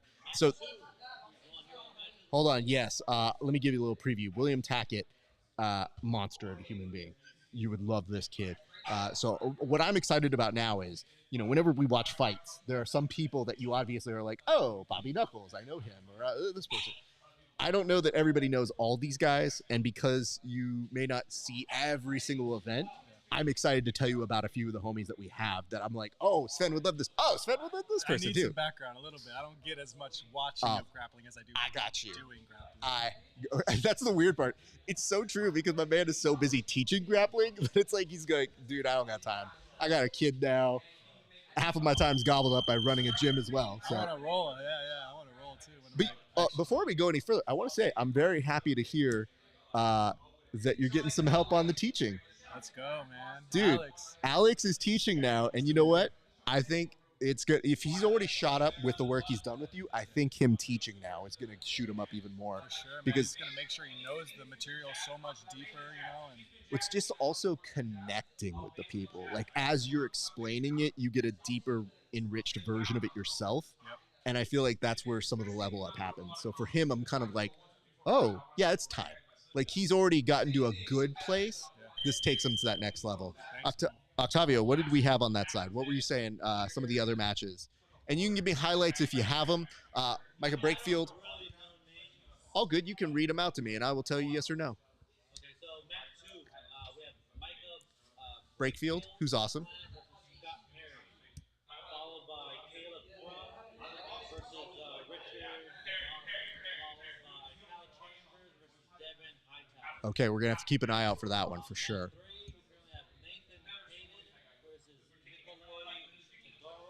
Okay. Followed by Stanley Rosa versus Aaron Jones. Followed by Dylan Elton versus Tommy Madison. Okay. Match 4, Carlos Diaz versus Corey Gaffney. I'm going to hold on for 1 second. We got Jacob Couch. We just put a warning for him. I also see B. Silva, who's a friend of the show. He is on mat number 6. And then Brakefield is still on mat number 2 and has been pretty dominant thus far in. But I wanted to bring attention to those specific people. We'll get back to some individuals in a moment. Continue on, Octavio. Match 5, Joseph Watson versus Jose Lugo. That match already ended. It's match is about to start on match 5. Ryan Aiken versus Jess. Ooh, Ryan Aiken you're going to like. Followed by Jacob Rodriguez Watch these guys over here. What Matt's at? J-Rod, also beast. Who's who? Oh, I've heard of that guy. J-Rod, of course, yes. So Benji Silva, he trains up with Caltera up in CTA in Northern Cali. So he's really good. He's underrated, and he'll sneak up on you. So, like, a lot of this is, like, it's so funny because you see homies of homies, or homies, like, one of the guys in CTA is Yuri Samoas, who is a recent ADCC champ. And now he'll be taking on Gordon Wright at the next ADCC in the champ versus old champ sort of thing that they do. Then is this down here, mat number 7.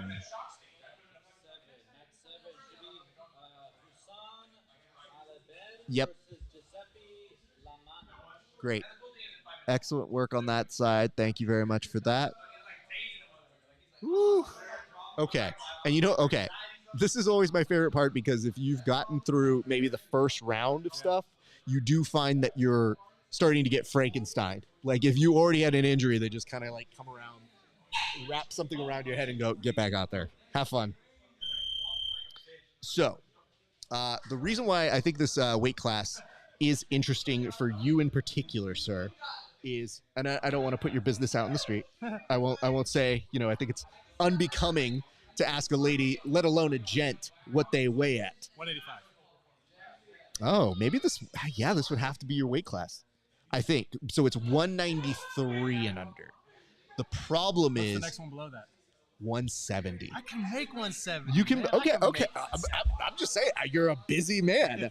I'm not trying to volunteer you for life, but I like that you were looking at me like, I will do it. I'm like, you didn't even sign up, fam. I don't know. Although, let me say this. If he does sign up, I think you guys would have a lot of fun with this man in that category. He would give you a lot of, I wouldn't even say frustrations, but a lot of like, how? So there is that.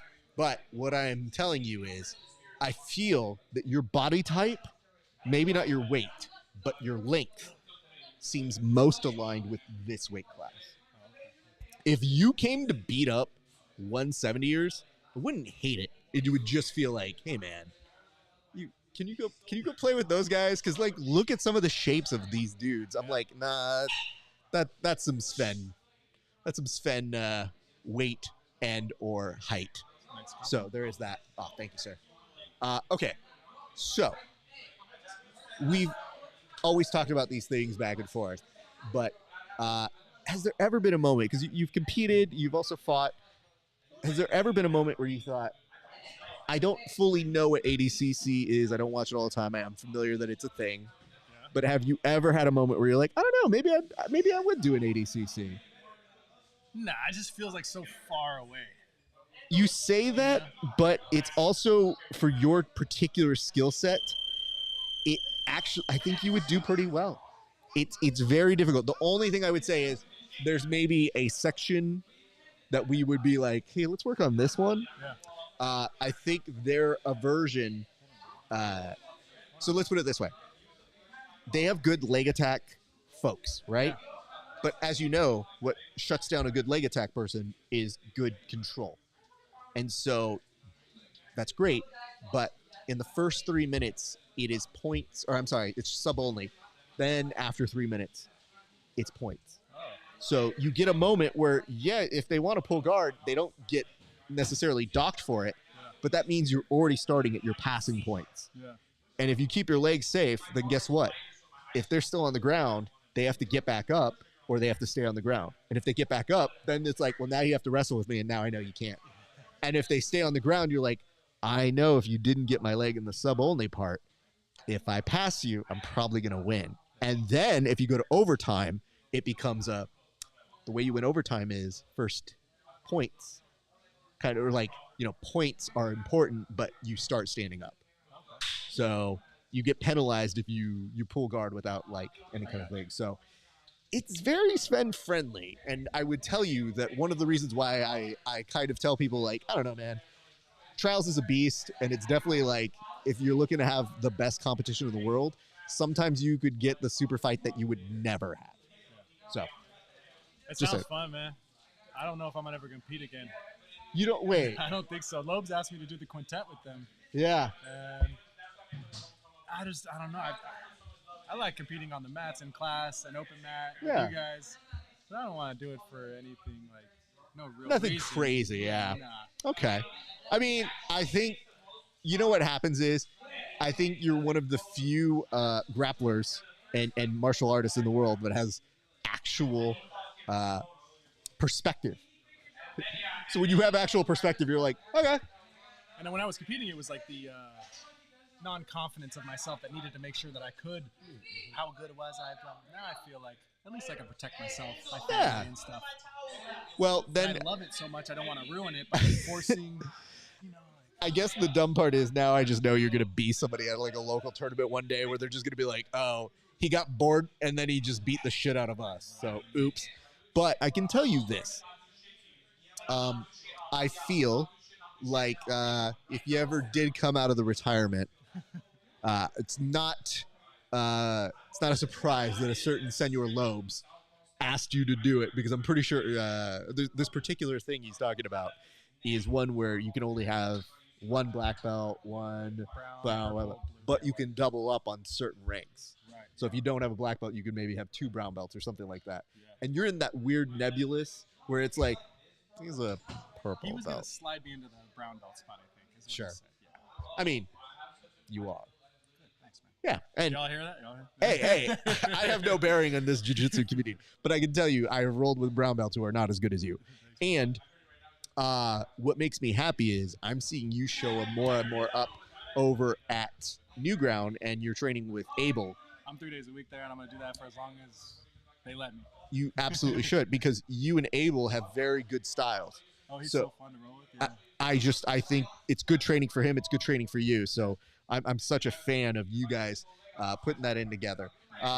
Octavio, how are we doing on these matches so far? I see that they're down on stream 5. Yeah, match 5 is dim. I feel like I'm still the match. Yeah, I think.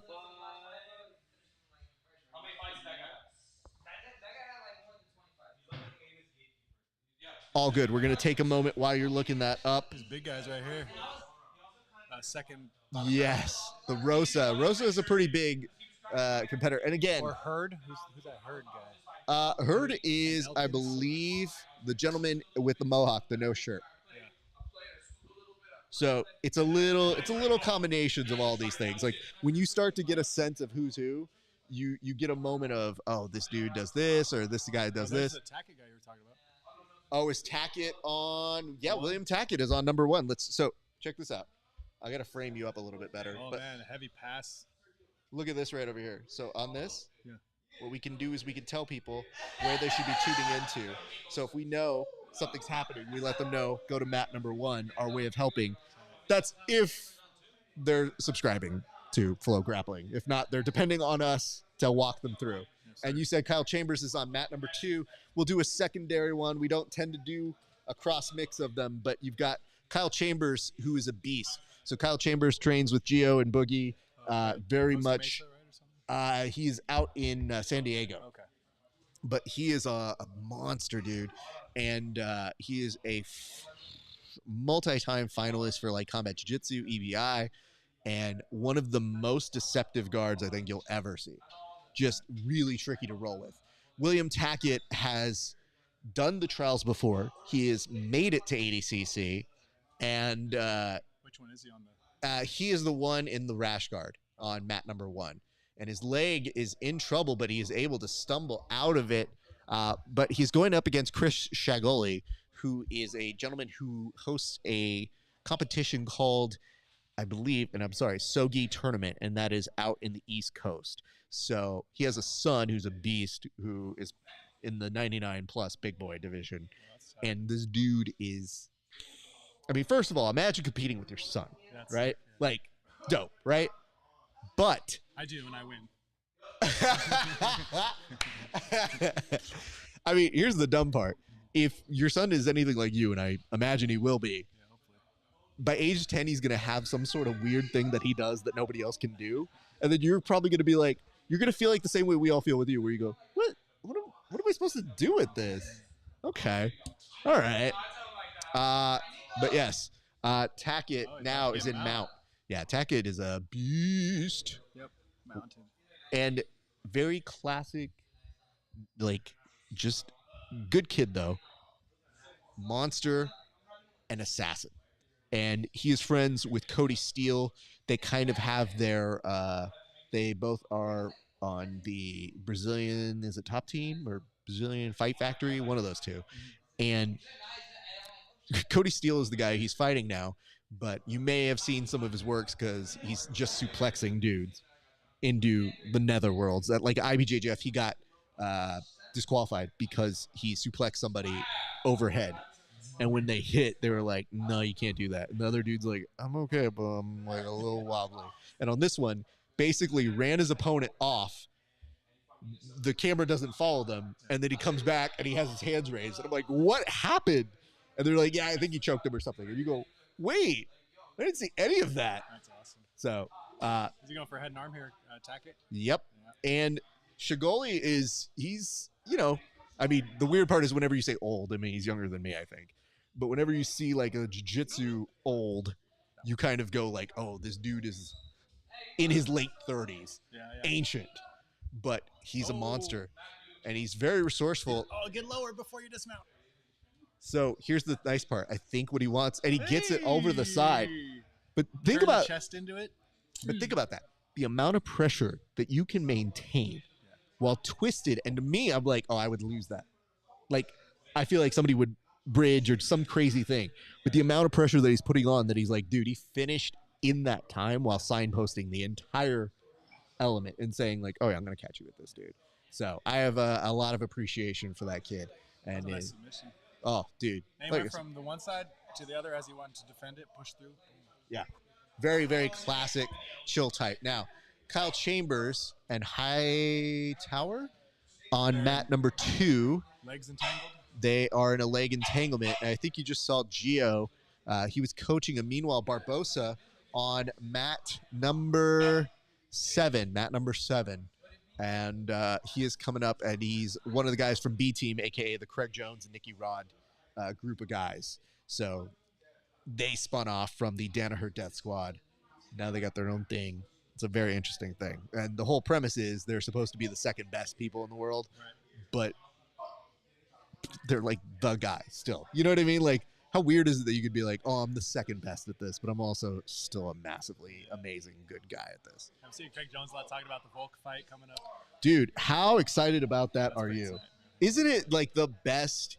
Like, to have a guy like Volk there to be able to be like, yeah, I'm gonna do it is sick. Not only for him to do it, but then for all of us to be like, I kind of like this better. The only thing I don't, and Chambers just got a finish. Congratulations over to Kyle Chambers. The only thing I don't like about it is this. The only thing I don't like about it is I just kind of wish that he got a camp. That's it. That's the only thing I wish for Volk. Like, I'm not mad it's happening. I'm not mad we lost the other fight. I'm actually kind of happy about it. But for a fight with this magnitude and how it went, you kind of be like, damn, I really wish this dude had his props where he could get it. But instead, I'm like, but what if he wins? And then think about that. Like, that is a legacy that you do. And he seems to just be like, high risk, high reward. Yep. And like the last card kind of did that with Hamzat. The card almost got a little better with those adjustments, you know? Agree. I'm going to ask a favor here, Octavia. Do you mind framing us up a little bit? Oh, when you get a second. And this is the camera where you've just seen a lot of butts. It's just the way it's been working. I don't know how to explain it any other way. It's just a lot of people. And then you'll notice here, it's on tilt. So we've seen, people pay good money for the streaming service. I know I do now. I mean, I have in the past, wink. But now, as a subscriber to this, I keep thinking like, oh my God, people pay for this. How do people pay for this? I don't understand. So anyway. You got to tell me who to root for when we're popping up with the matches. Absolutely. And here's the good news. We kind of root for everybody. Like, we're a very friendly you podcast. Want the best to win, for sure. So because I've interviewed almost all of the winners in some way, shape, or form, there's a lot of me that just goes, good luck, everybody. Yeah. Good luck, boys. Good luck, ladies. I'll talk to you in a week. And I've got dibs on the winners. It's just, I've been there in person for some of these, and it is rough because you do see that heavy competition vibe from people, and then that like look of, am I not good at jiu-jitsu?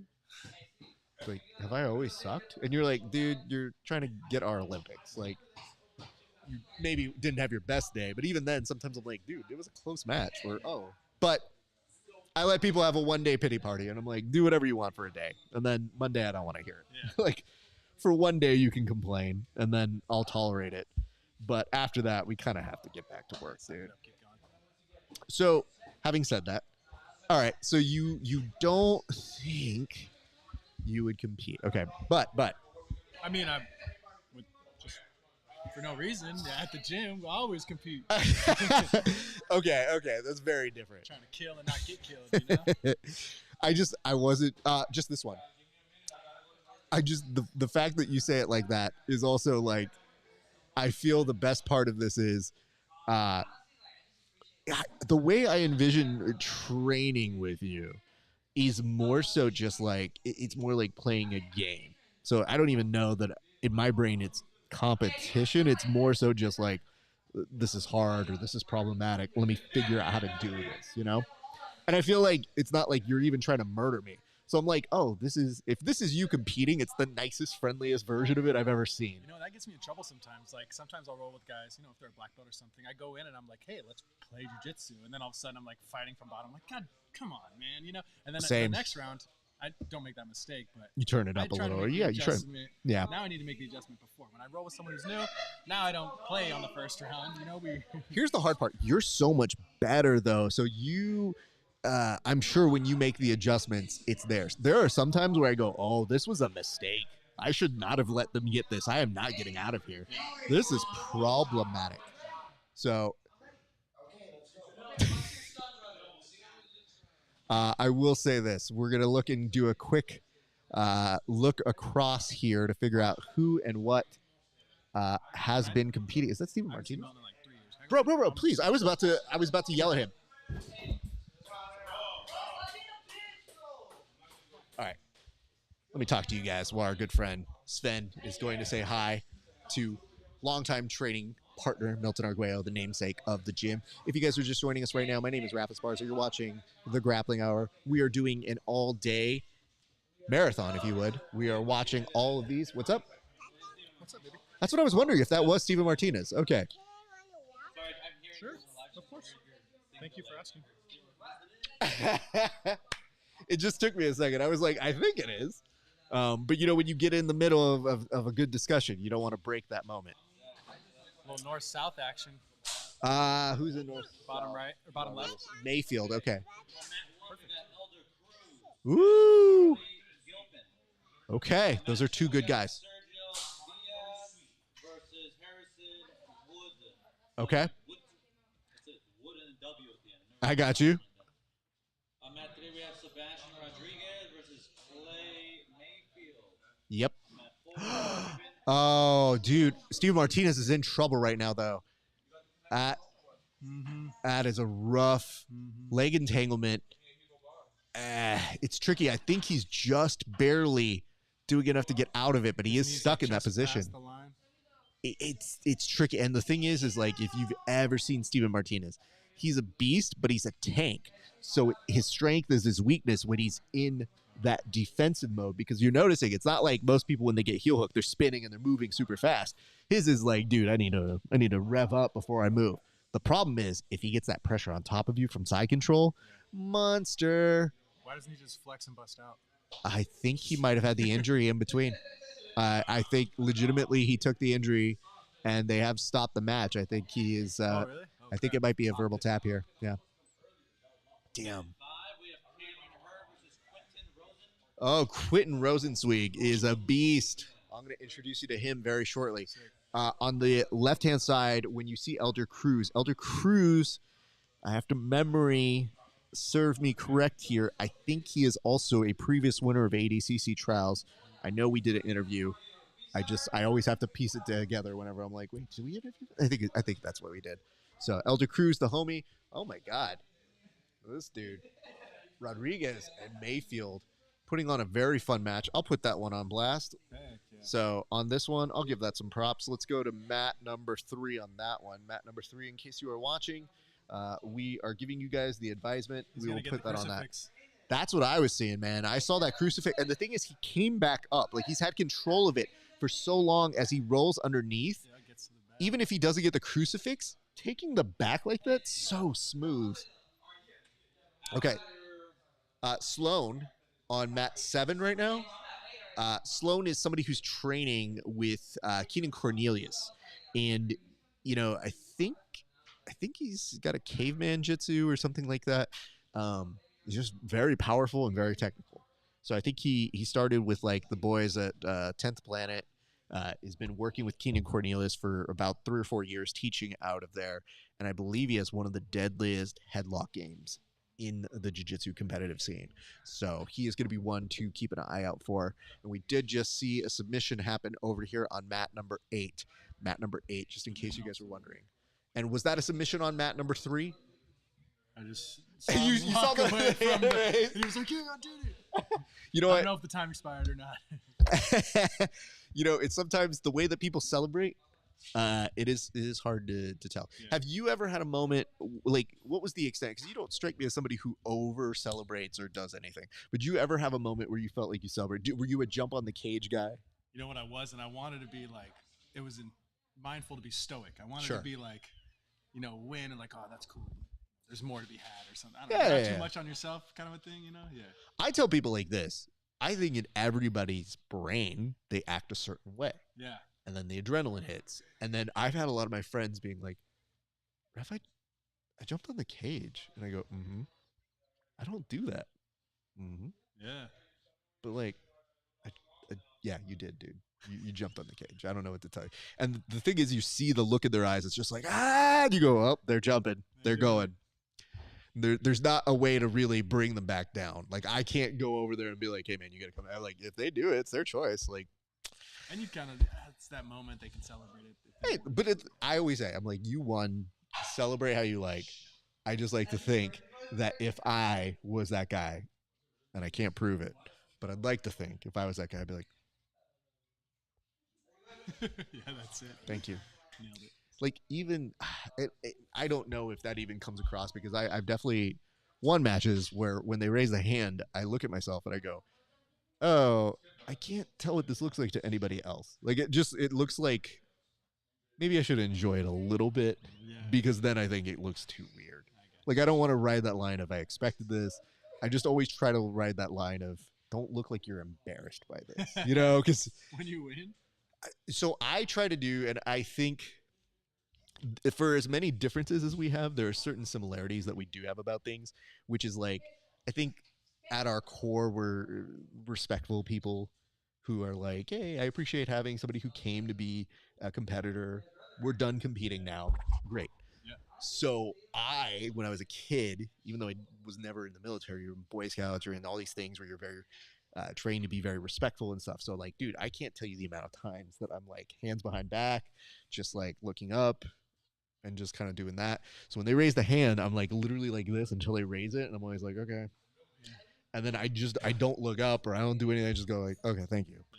And I think I saw it once and I was like, I don't know that that's me either. I think I'm a little more happier than that. Just flip it to the extreme and then be like, in your face to your opponent. Don't worry. I definitely could be that guy because I do know how to be performative. It's just, I think it's hard to find that middle ground between like, I'm very happy it happened, but also, yeah, you know. Yeah, you just got to go with what's natural.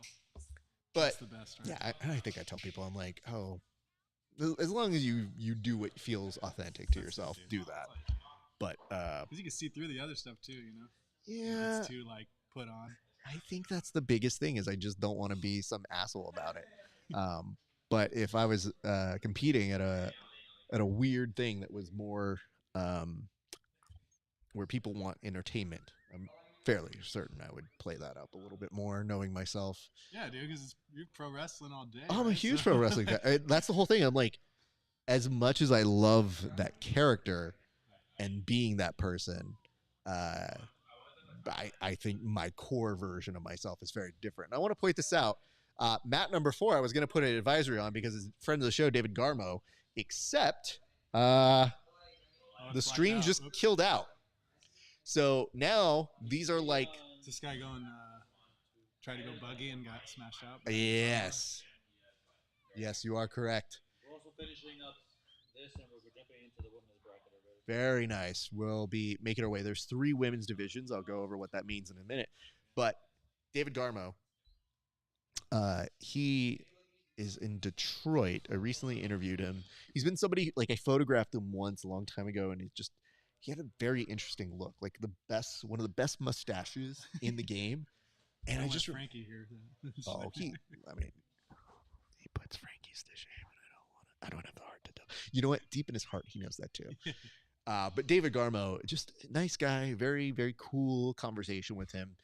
And you always find these things that are surprising or interesting or different about these people. And with Garmo, it was just like hearing how he's like, yeah, dude. So now I'm in a phase where, competition was very heavy to me, but now I have a team and I like to travel. So now I've got a team that's like, are we going to go do Europeans? And I'm like, what? And he's just like, now I have these people who are my students who want to travel and compete with me. And he goes, I think they're 2 different things, but I like doing both of them. So I like having opportunities to go compete in foreign places. He goes, but now I never thought it would be students going like, yo, coach, when are we going? He's like, oh, man. And he goes, and I'm looking around being like, I better get ready. I better start doing heavier stuff or do this. So that's cool. But he's a very cool person. Ryan Aiken.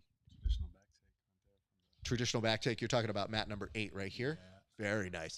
So Ryan Aiken, if you will notice on mat number 2, this one right here, he is the one playing from bottom.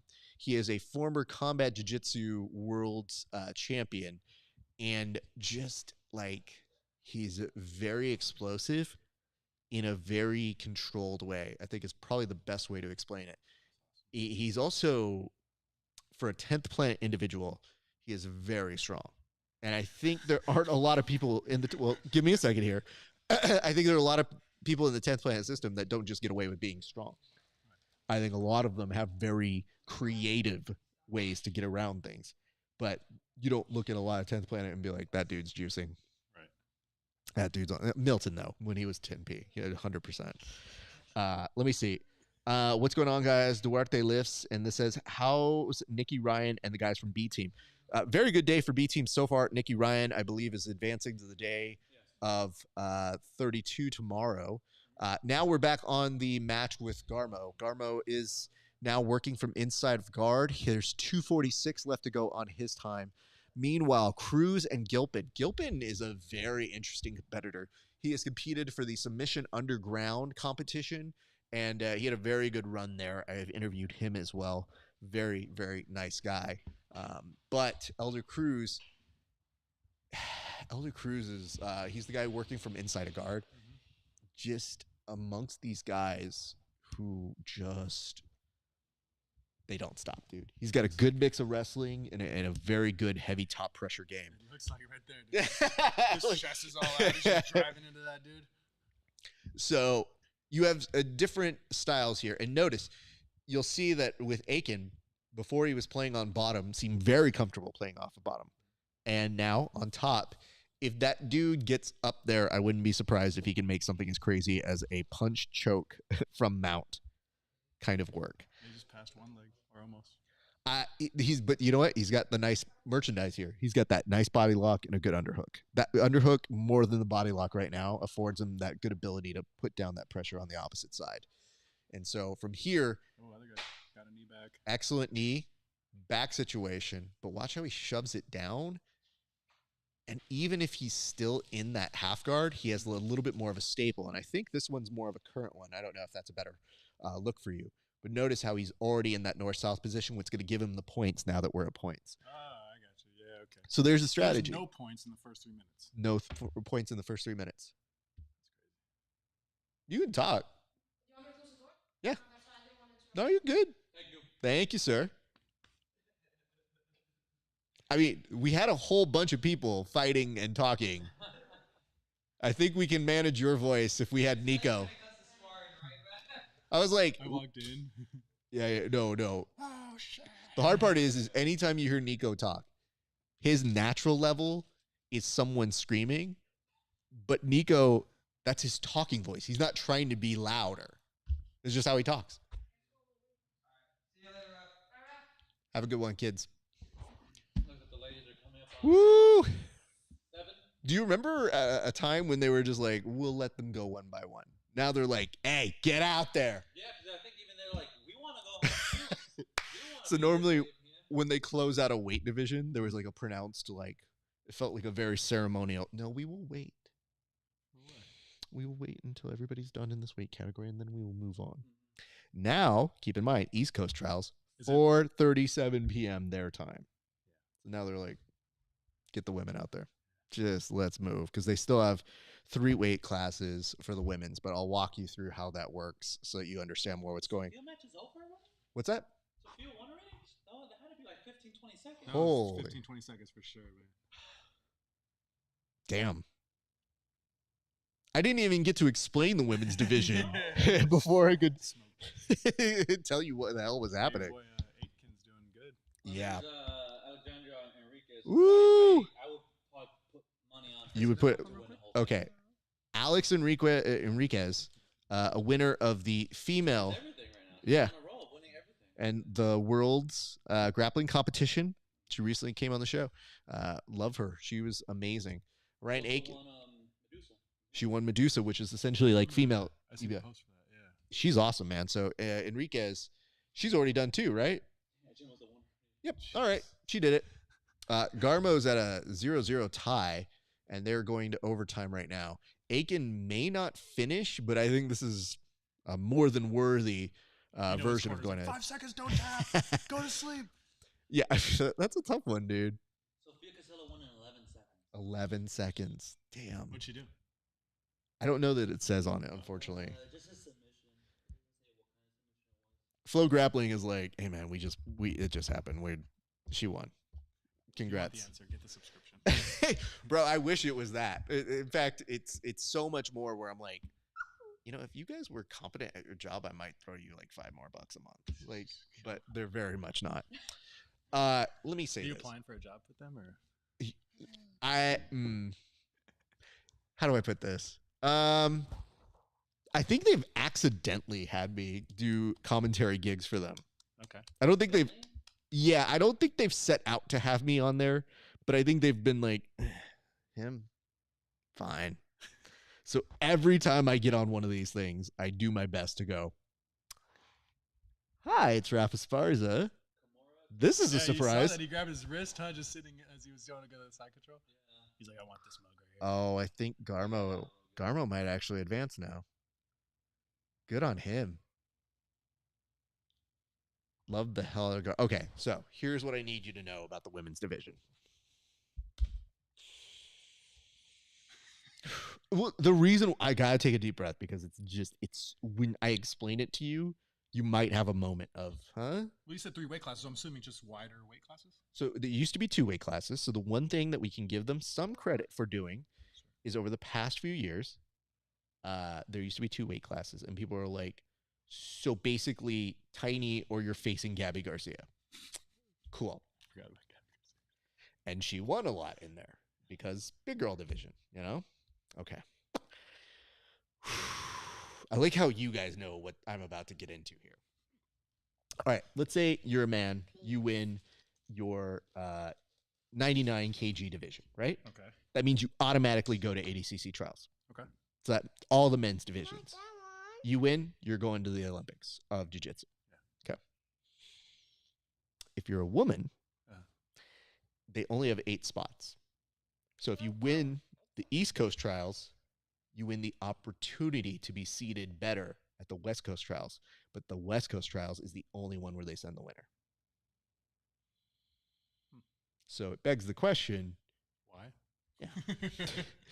So my thing is always, like, I've interviewed women who have won, and I just kind of go, yay, part 1. Oh, because you got to reprove yourself. You have to go redo it again. And it means what they say is you're going to seed it a little bit higher than maybe you would elsewhere. But some people I've seen in the past literally have just won the West Coast trials, and they go, okay, cool, I'm going. I was like, why the hell did I even do East Coast? That's so dumb. Yeah. So anyway, that's kind of like a very strange thing to go of it. Here's what I would say I'm a little pissed about, though. Renee over on Matt. Yeah, let's put that down. I'm not going to say it's a submission advisory, but I'll tell you guys this is where you probably want to have your match on. And you know Renee. Yeah, we rolled a bunch of times. Very nice. Because he came with Will, right? Yeah, they know each other from Bethlehem. Yes, sir. Renee is a beast. One of the masters of the buggy choke. Just a crazy, crazy game. Got the chance to roll with him when I was going to visit the guys out in Bethlehem. Yeah, made it a point to get some rolls in with him, and he was just such a fun guy. But this is what we're looking into now. So, do we know how many women that there were? Was it almost like a 64 that we're whittling down to 8? Or I think it goes to 16. Kyle Chambers is back up. Thank you for putting that one up, Octavio. And he is locking up a triangle, but ooh, may not have it. Crump has been a very aggressive guy, and that may work against him here because Chambers excels in these kinds of matches. Like, you can maybe bully somebody a little bit smaller than him, but his frame makes him deceptively where you may not consider how strong he is, where you're just like, oh man, he moved me very easily. And it was like no issue at all. So I think Kyle Chambers has one of those games I like to study, and he is on record as being the only guest that I've ever just flat out told, I don't want to roll with you. Like, I have nothing to offer you. And I've definitely rolled with people who I have nothing to offer as well. But at least with them, maybe it's a size difference or it's something. Like, Kyle Chambers is like, dude, even the act of passing guard sounds exhausting. At least if somebody passed my guard and it was pressure, it's like, roll with people with good pressure all the time. Like, I'll just eat this. And then if it's bad, I'll tap. With Kyle Chambers, I'm like, dude, he might break my leg and it would suck. Yeah. Dude, this other guy might get to the back. No, it's deceptive, right? Yeah. You see the entry to the back, and yet you're not quite convinced that Chambers won't finish this. But if he digs his underhook into that. And I think he thought about it. He's trying to get that underneath. That you know what? Don't you just gotta grab the waist and like sprawl for dear life? Again, I think that's where the deceptiveness of how strong Kyle Chambers is. I've heard he's ridiculously strong. Very strong. Yeah. It doesn't make any sense. And that's a technique, strength, right? I mean, you tell me, fam. I think so. Let me say this. If you're Crump here, there's not a bad strategy of when you have that back to maybe control that wrist and then maybe do that sprawl, because then it kind of loosens it up. Right. That's a possibility. I thought I saw him shoot that for a split second, but I do notice this. This is the first time I think this has happened, Octavio, or maybe this has been the way like it has all throughout the day. The multi-screen version is actually 17 seconds ahead. I noticed that too throughout the day. It was faster. I always thought that was faster. The app, every single mat on the app is slower, is behind. Very interesting. Oh my goodness. So anyway, these are a lot of the things that we like and we take for granted here. Now, here's the good part. If he passes, now we're at points. That's crazy. What if you have mount from like 301 to 259? Do they give you points? So I think you have to. You gotta hip up and hip down. You have to transition into it once the time has started. Got it. Like, Okay. you can have already had mount or already had back already. you will hear people yell out crazy nonsense. Oh, yeah. Like when this happens, they're like, "Don't take it yet. Hold." And they're not like saying everything because they don't want to influence the ref. Yeah. So I have heard the most absurd things yelled and being like, oh, okay, well, that's cool. And again, this is maybe not even the best look for Chambers, and yet still good in half guard, still trying to get that underhook. Legs. It looks, oh man, top guy's looking for that. Top guy was looking for that topside triangle. And here's the good part. If you look at this, he's not doing a bad job. He is creating enough distractions and finding a different path to getting this pass. And yet Chambers still pretty securely in that half guard. Yeah, keeping good frame, bottom frame, and hopefully gets that right underhook in a second. Well, I think now he's worried about this giant dude who's strong, trying to just guillotine the hell out of him. Choke from there, dude.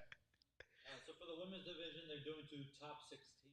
That's what I thought. Okay. That's what goes to day 2. Okay, so we had about 30, 40 plus or something. So let's see.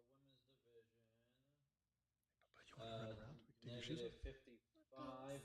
There's only a round of 32. So once they pretty much need to win 2 matches. Two matches, and then they go the next I think day. actually it's over then, right? If you're already on the round of 16, you're in. Right? Ooh, Chambers is in trouble right now, my friend. There's Casella, Enriquez have already advanced for day 2 already. With that Yeah. one win that they had. Damn, dude. So this should be a wrap. And yet, Chambers, it depends on how they score this. So we were trying to figure out, ooh, that's a good choke. That's a good choke. I don't know that he will actually tap Chambers, though, is the only issue. So Crump is doing an excellent job of creating problems. What he could do to win is legitimately just get the points, but easier said than done. If he gets the points, second hook he has to get in, right? Yeah. yeah. And that's where things get tricky. And I've had this discussion with people, and I had somebody recently tell me that if you get that quarter, Might get a finish. I don't know. he's got 7 seconds. I don't think it's going to happen. No. Sorry, I got a bad angle on it. Oh, you're good, man. It's just, now here's the sad part. Oh, reset. You First reset. points. If he had gotten the points, Instead of fighting for the they don't have to go to overtime. Now they're going to overtime. However, you have to feel pretty confident. And now in knowing that Chambers' main weapon was playing from guard. So if you're starting up standing, it is problematic. And the Daily Stack says he did survive for 200 hours once. Yes. He famously had a match. God. Octavio, help me out on this one. Kyle Chambers had a final for the Who's Next against Isaac Mitchell. And the Who's Next was essentially like their reality series on Flow Grappling. That was essentially the Ultimate Fighter. They just literally copied that and just made the Ultimate Grappler. Okay. Like straight down to the like, what are they gonna do? Are they gonna vote this person out? Oh, find out next time. So their hitch, and I'm a fan of sub only, but I also recognize sub only, no time limit, is not TV friendly. So what they, you want to go home? Yeah. Okay, just give us a few more minutes, okay, Papa? I think you guys are gonna be going home pretty soon, buddy. We're gonna go home soon, okay? Do you want a little bit of water? Okay, let's go get you Yeah. some water.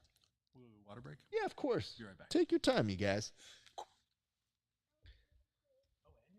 And well, see that kind of makes more sense to me. All right, good sir. We still have the men's minus 99 bracket. They still haven't done the round of 32 there, so that still needs to go. 99 and 99 plus. Yeah, but 99 plus, it pretty much, there's already somebody in the round of 32 already, so there's Okay. only like a few matches need to be done in the round of 66. I thought I saw the numbers are a little bit better. As far as the women's division,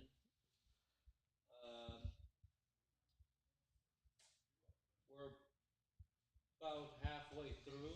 Okay. Finishing the 55 division. Okay. The 65 division looks like there's one person for every single round of 32, so they just need to finish out one round of 64. Sick. And that division's done. And plus 65, they're like my applesauce. they just need to eliminate one person from the round of 32, and then they'll have the round 16 pretty much. I mean, I think, and I don't want to overspeak here, I think we're looking at probably closer to a 3:33:45 And finish for today. that'd be fantastic. I think so too. Because I would like to rest. I'd like to move the setup. Full day tomorrow. Oh, we have a full day tomorrow. Hopefully it's not as long, considering that it's just semifinals and championship. And it should be like.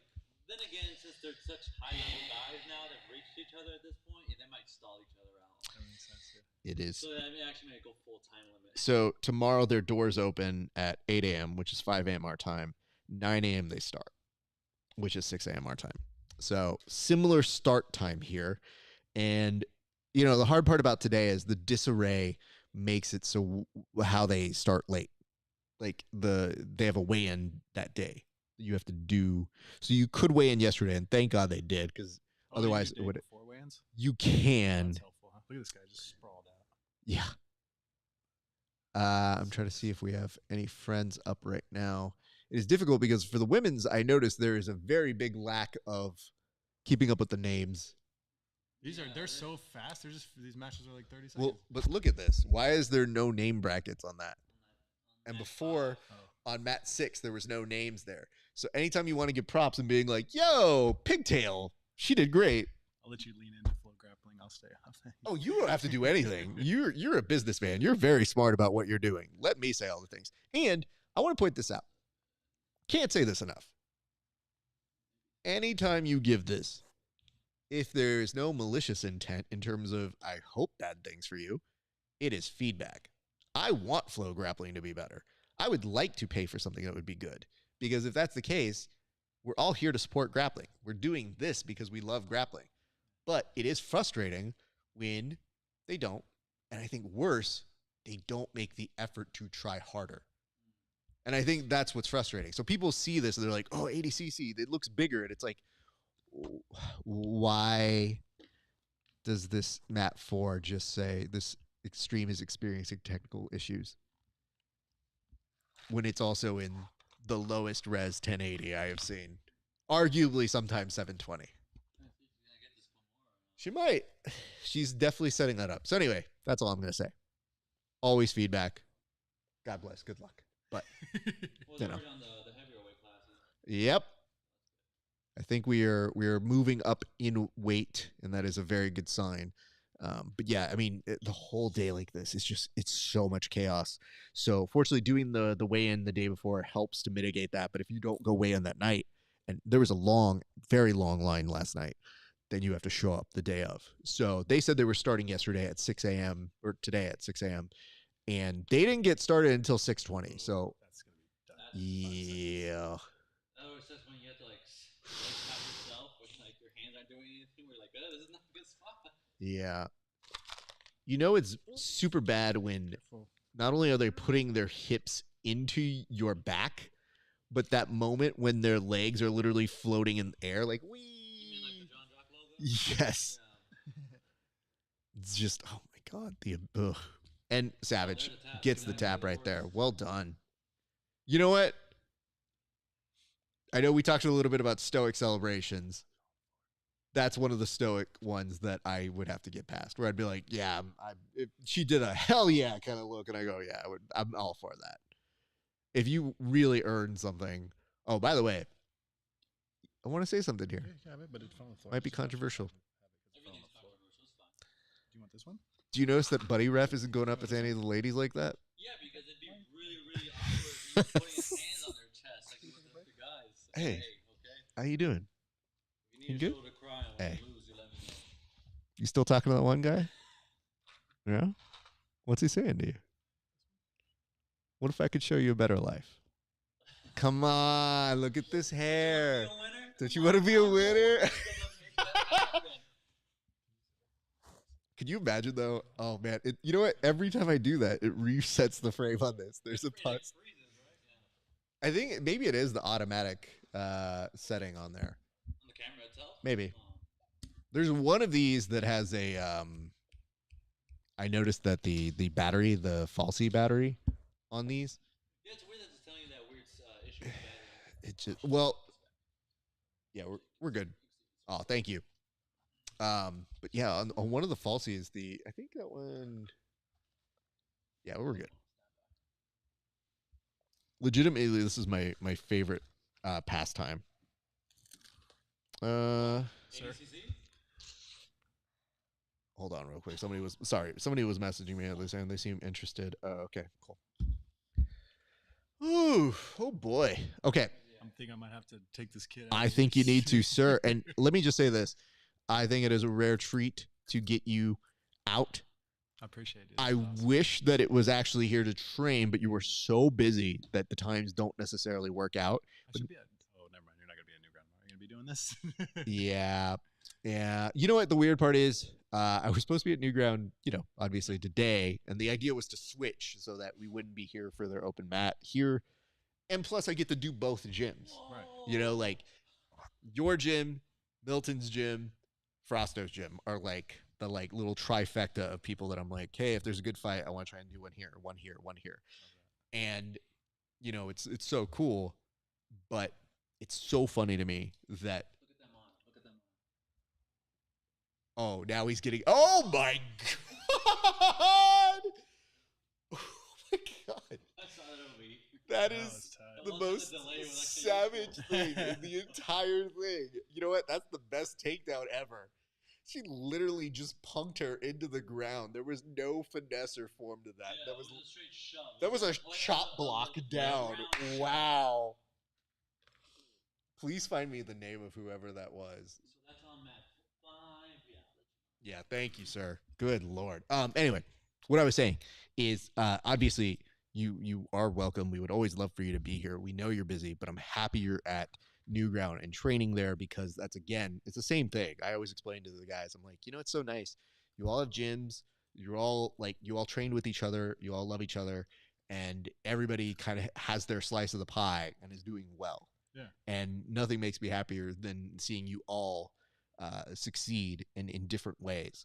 And I was telling you this, I think about a month ago or 2 months ago, but like the work you've done with Alex, the work I see you doing with your students outside of this, the work I see you doing with your clients, it's so cool. And I'm paying attention to it all. So every time it's just, I see you guys growing and growing and growing. So major compliments to you and your team. And again, I'm glad that Bear was able to come on because he's been a wonderful presence whenever.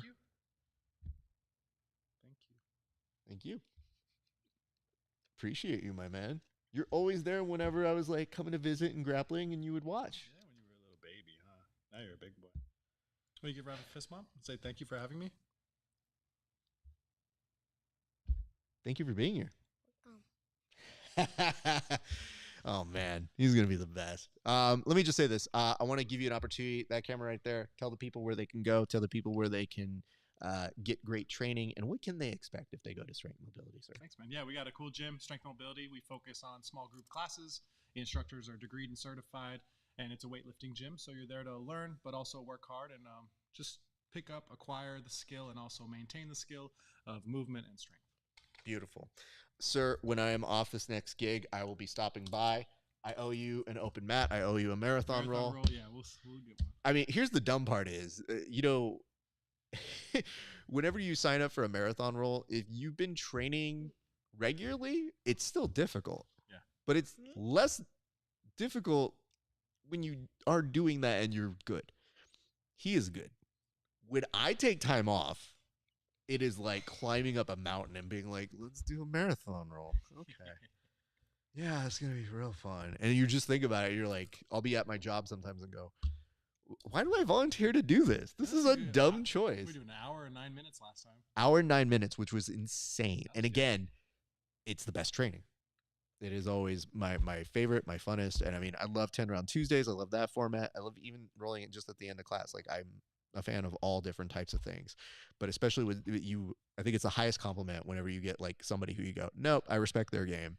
We're going to have fun when we do this. So I appreciate you, sir. But thanks, please, man. Thank you so much. Get on out of here. Enjoy the rest of your Saturday and please enjoy the rest of your food, sir.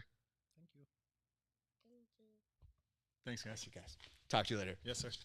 All right. Mars, thanks to Sven for stopping by. My man's a busy dude. He was like, oh, I think I can only stop by for an hour. And I was like, that's kind of like all we're asking, dude. I have the names of the competitors. Yes, please. In purple, we have Soon Young Haras. Okay. From Pedigree Submission Fighting versus Madison Crook from Black Hole Jiu-Jitsu. That explains a little bit. Okay, thank you for that. It took, oh, is that Caitlin Shook again? Where? The Mat 7. Mat 7, we have... Oh, boy.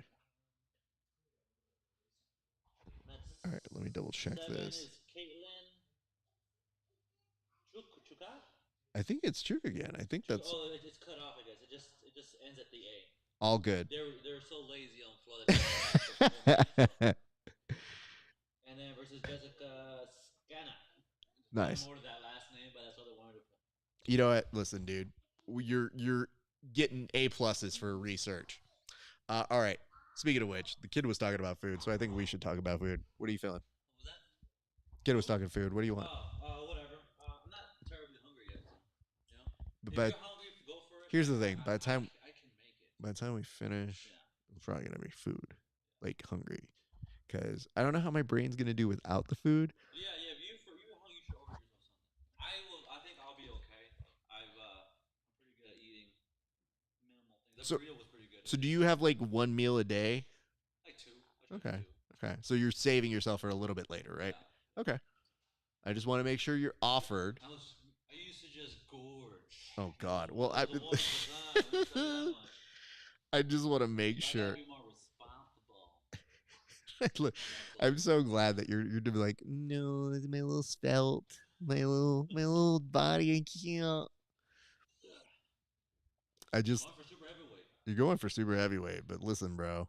Again, this should also be a warning to the ladies that they're right in front of the camera. Yeah.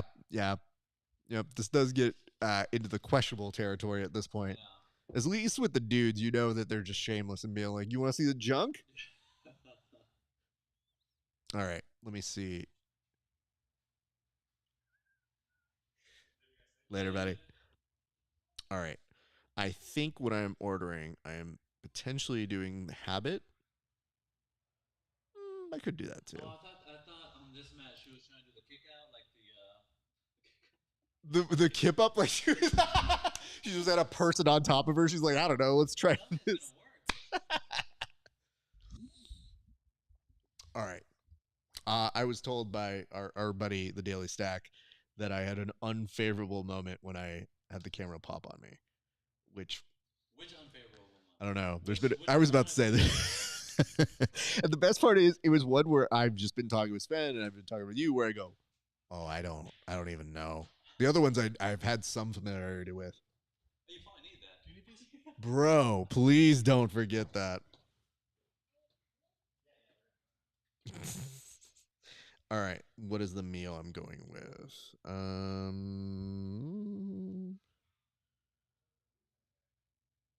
I thought it's a different name here. Are we still frozen? Oh. I think we're okay. Okay. It just my stream on mine was just. Sometimes it takes a moment and it sucks. Yes. Edit selection, meal sides. Okay, I am ordering myself this. I will hand it to you if you want. And that's the one I want. And meal beverage. All right, you guys, talk to me. Let me know what you're thinking and feeling. Again, I'm going to remind you guys, if you have not liked and subscribed the page, what are you doing? Let's not waste time here. Let's get down to brass tacks. I have to say this, though, Octavio. I actually expected there to be more chaos today. In what sense? Technical chaos or? No. There's enough chaos here. I'm good with technical chaos. I thought it was going to be even crazier with the guys at the gym. It was loud, but it was manageable. Yeah. It's just kind of like, for us, whenever you try to level the sound, there's no perfect mix when you're this close. Especially with a bunch of strikers. Yeah, I mean, but do you know what I consider the biggest plus? The cones? They didn't break the cones. They didn't break the wall. I was so worried about the cones. That you respect cones, you know? Pete, they do. And you know what? Notice over here, see the backup Ethernet cable that's there? Does that run to anything? What's that? Is that not run to anything? It's not running to anything. Oh. I had it as a backup because we had enough bandwidth where I said, I think we're going to be okay. Oh, okay. But in the event, two things happen where you go, hey, where's the Ethernet? Do we have a cable? I would be like, it's right there. Go salvage. Yeah. I'm going there if you want anything. So here's what I'm going to tell you guys. We are running low on the women's matches. They're very quickly making their way all throughout these categories. We are going to bust our way through these highlights, lowlights, whatever lights you want. and we are going to be here till the end of the day. But do me a solid. Let me know if you guys have any questions, comments, concerns, hints, allegations, all of that good jazz. And like I said, give us a follow. Look, we're going to the big boys too. We're at 99, so we're at the big boy division. At least I believe it's the big boy division. I think you're right. And is that Steve? I think that's Steve Joachim, friend of the show. Yes, it is. But he's going. I don't know. Let's see what they have. I think he's been lying to me. Maybe his name's not actually Steve. Wow, so he had a fake name. He's going by his Christian name is probably what he's doing here. Yep. Let me just make sure this is to the gym. How do you ever get worried that you're going to have food delivered to the wrong place? No. Okay. I only order if I'm gonna order food. Usually it's from home. Oh, okay. So you don't. I rarely order on the road. I rather if I'm already out, then I'll just go get something while I'm out. I mean, I feel you, but half the time I'm not allowed to go, so I'm always like, ugh. Especially when you're on production and you know we're just stuck here. Yeah. This is not going to be fun. All right. Oh, so jealous. Oh, that's right. You work at a place where people think. Yeah. It's nice. Ooh, Joaquim in on a heel hook and does get it. Congratulations to him. Beautiful timing off of that.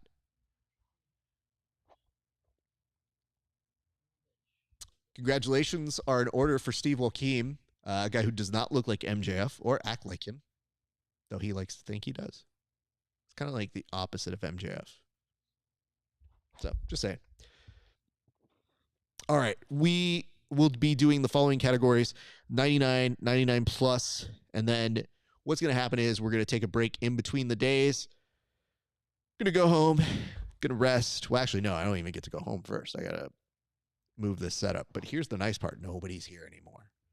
So once we get the setup all finalized, then tomorrow we return back. In case you guys are wondering, we will be here forever and ever tomorrow.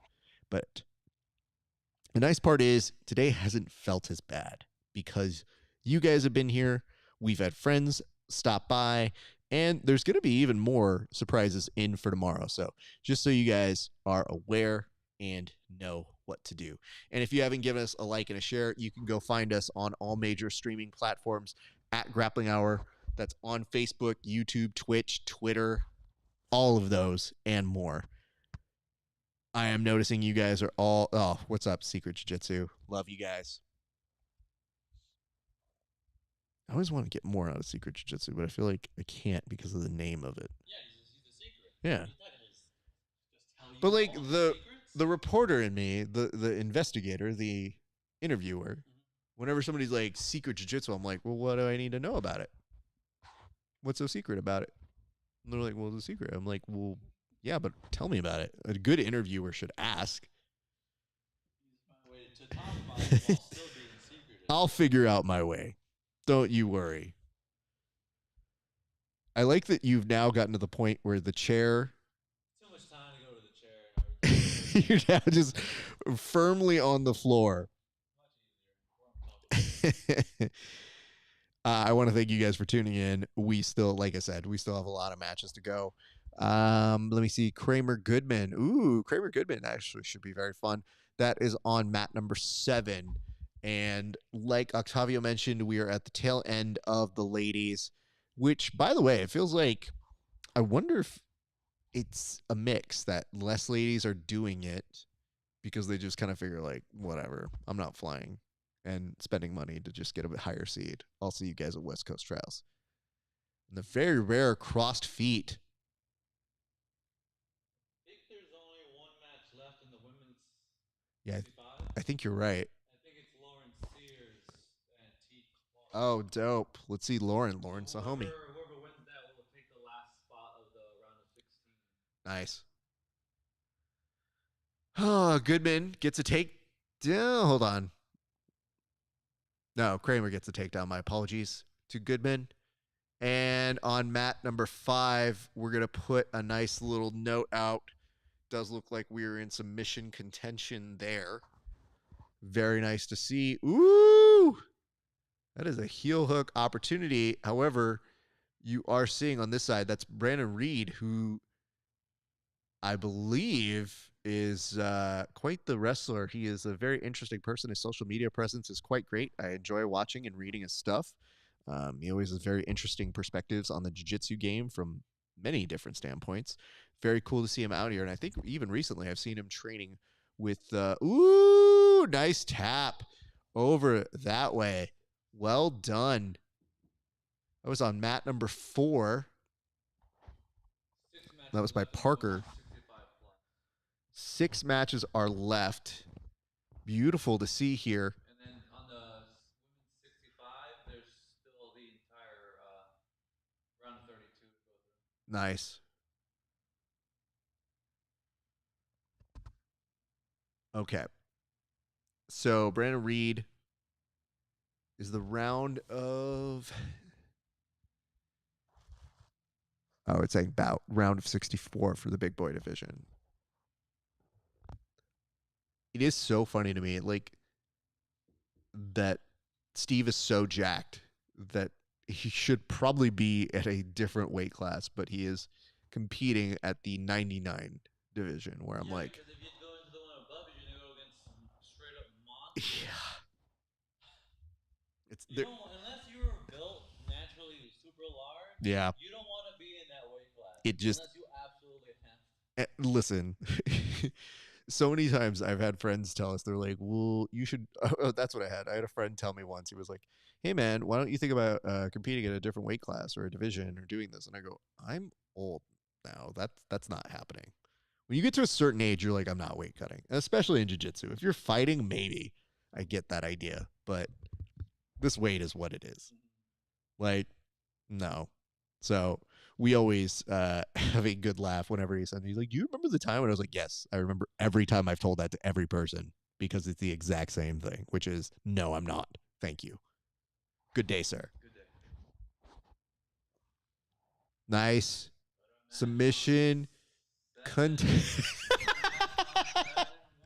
I will say this. This is how you know someone is both a compulsive gambler and somebody who wants to go home sooner than later. Come on, 7. Put something on 7. Oh, that Let me see. It says, I missed the screen grab, but it was golden. Ah, shit. Well, just go back. If you're watching on YouTube, you can actually scroll through. And it says, got a pizza delivered at home when I was 4 hours away in Decatur once. No. And then somebody just said, you're not just going to do a 48-hour stream? No. Melissa Seppi. Nice. Katie Hohen versus Melissa Seppi on mat 1. Very cool. Deanna Bennett versus Shannon Bush on mat 2. Tight. Brooke Ryan versus Katie Boschneck on 3. Okay. Anna Russell versus Laura Kent on 4. Oh, Laura Kent, another homie. Autumn Mari versus Tara Hibbery on Okay. 5. Ryan Mallow versus Oof. Everhart. Let's put a note out on mat 5. Mat 5? Mat 5. Look at this. This is a belly. Oh, no! They went to black. I take it back. I'm sorry to make you guys go to that That mat. wasn't a lost signal. They faded to black. They 100% put a fade to black. I will say this. So I don't know if people know this in the WWE. Sometimes, because they occasionally have a PG product, I don't know if it is anymore, if something's too violent. Like one time they were punt kicking current age Ric Flair in the face. Yeah. They faded to black because they go, yeah, I don't need to see this. And more importantly, we're just going to insinuate it like a film rather than show you it. So that way you don't have to see a person legitimately get hurt for something that is storyline driven. Yeah, I'm surprised they don't do some Tarantino stuff. Right? We're going to show you submission first and then show you. So that's why when they faded to black, I was like, wait, do they know something we don't know? Oh no, it gets worse. Well, that was when she pulled out the brass knucks. Oh my God. Fade to black. It's very funny. I do appreciate how many of these amazing moments are happening. Where that fucking now camera 6 is fucking off center. It's fucking bugging me. Yeah. It's just. Do you know that earlier this morning when I was setting up, and I think it's because we are similar in this way. This like main camera right here, it sagged a little bit, but on the actual like level, yeah, the actual on the level, it wasn't perfect there. So then I was like, it was saying it was off center. Yeah, and I go, okay, well let me put it back, and then like how it is now, it's maybe just a smidge off, but then I kept looking at it because it was bugging me. I spent 10 minutes fixing it up and down. If I was flow grappling, literally the first try I would have been like, sure. Like it's obviously crooked. No, it's fine like that. Just don't worry about it. Keenan and I always keep rolling when something bad is happening. We're here to document, not stop something. Document everything. That's fair. I don't mind that. Keep them honest. I mean, listen. Look, Flow Grappling's got untold amount of money and people working with them. It's just you and me here. Out of a gym.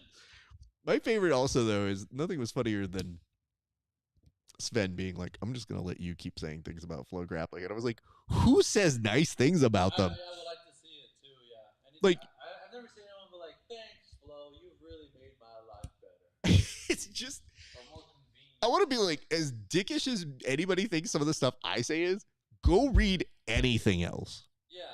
They also don't have like the best business practices. No. They tend to, screw people over. I mean, even Craig Jones doesn't like them.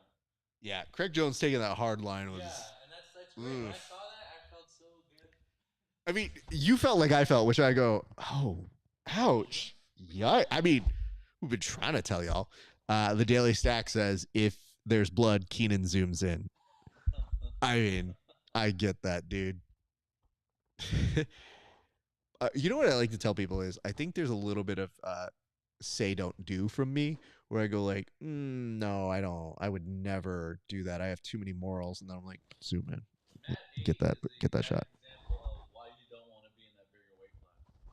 Yeah. That guy is not as big as Holy shit, he's about to get powerbombed too. I'm highly nervous. Yeah, look at this. Would that be allowed? So I gotta look up the slams rule again. I swear to God, we watch too much grappling where every time I have one of these rule sets down, I watch something else and it just blank slates. And I go, fuck, which one is this again? Because I know you can slam out of something. Yeah. I think you could slam out of a submission, but if this dude just flat out powerbombed him in, like, we would have to disqualify him, except the next day it would be played on Flow Grappling 1,000,000 times and everybody would be like, dope. But if somebody hit a powerbomb, like not even like a traditional, like the side one. Yeah. A gut wrench powerbomb. Absolutely. Yeah, that would look really cool. Cody Steele is 100% going to do that on somebody this weekend. I already feel that. I mean, if you're like a suplex someone behind you. It's not that different. I feel like that's more dangerous because you can. Well, you don't know where you're going. Yeah. You better hope that you switch things accordingly. I mean, granted, you can also land on your head with powerbomb, but it should be landing on your back. Well, you should be break falling. Yeah. Like, you should 100% know, like, uh-oh. Looks like bad things are going to happen to me. Yikes. Okay. Looking at a few things. Oh, Austin, he's going to teach at Master Skya. Good. Awesome. Oh. Octavio, I tell you, dude, there's too much goodness on the grappling side and even on the dude. We need more heels. We need more heels in jiu-jitsu. You think so? That's what it is. Everyone's trying to be the big everyone can't be Yeah, that's true. We need heels. I mean, don't worry. The problem is our heels are going elsewhere. Yeah, our heels are too good, and then they leave jiu-jitsu because there's not enough money in it. They like our heels legitimately were going to fight, like be bodyguards now. Yesterday, Gordon Ryan showed up to be the bodyguard to Logan Paul. I want to say that sentence again. What? Really? Gordon Ryan showed up at the weigh-in because it is Logan Paul versus Dylan At least Dennis. he fits in with two scammers. He does. You're gonna hang out with two scammers like Dylan Dennis, Logan Paul. It's very funny. Gordon Ryan might fit in perfectly with them. So we talked about size differentium, right? There's a dude who I believe is part of B Team. I forget his exact name, so I'm not going to butcher it, but you know who I'm talking about if you look at Map 4. This dude, oh, what are they accusing him of? Oh, what? Me? Who? That's a big weight difference. in terms of that. Size difference. I'm sorry. Apologies. Tall and lanky. I think the other dude has more muscle than him, so maybe they weigh close to the same. It's like fighting Stefan Struve or something. Yeah. He's in the heavyweight class, but he don't look like a heavyweight just because he's tall. But it just takes a moment to sit there and justify this where you go, why do we do this? Oh, someone like out on 8 or? Oh God. No, I think he's just helping him up, dude. Maybe that powerbomb did happen. Choke slam right to hell. The other dude looks like he would give a good choke slam. Absolutely. It's so funny because with Eric, I 100% will hit him with like a pro wrestling move whenever we're rolling. Which Eric? Okay. Robles. And when he was telling me, he's like, yeah, dude, that move hurts. And I was like, Wrestling hurts. it hurts, dude. Wrestling. All the submission moves are They all fucking hurt, dude. Give homeboy, he's 1 minute away. Food is almost here, sir. Like I said. Oh, the small dude beat the big guy now. Hey, good. I mean, B team, dude. Did we say who did he? You did ask earlier, but I never got a chance to tell you. Yes. Taza won both his matches in ADCC. Thank you. It just goes to show you can have the most advanced setup in the world, and you're still gonna miss shit. Yeah. Like we legitimately set this up so that we can have eyes on them. Well, On mat 3, they're still not showing names. you know what? That's actually a really good idea. What if he was on during one of the technical difficulty matches? Like, what a great way to sneak on somebody to be like, he competed, yeah.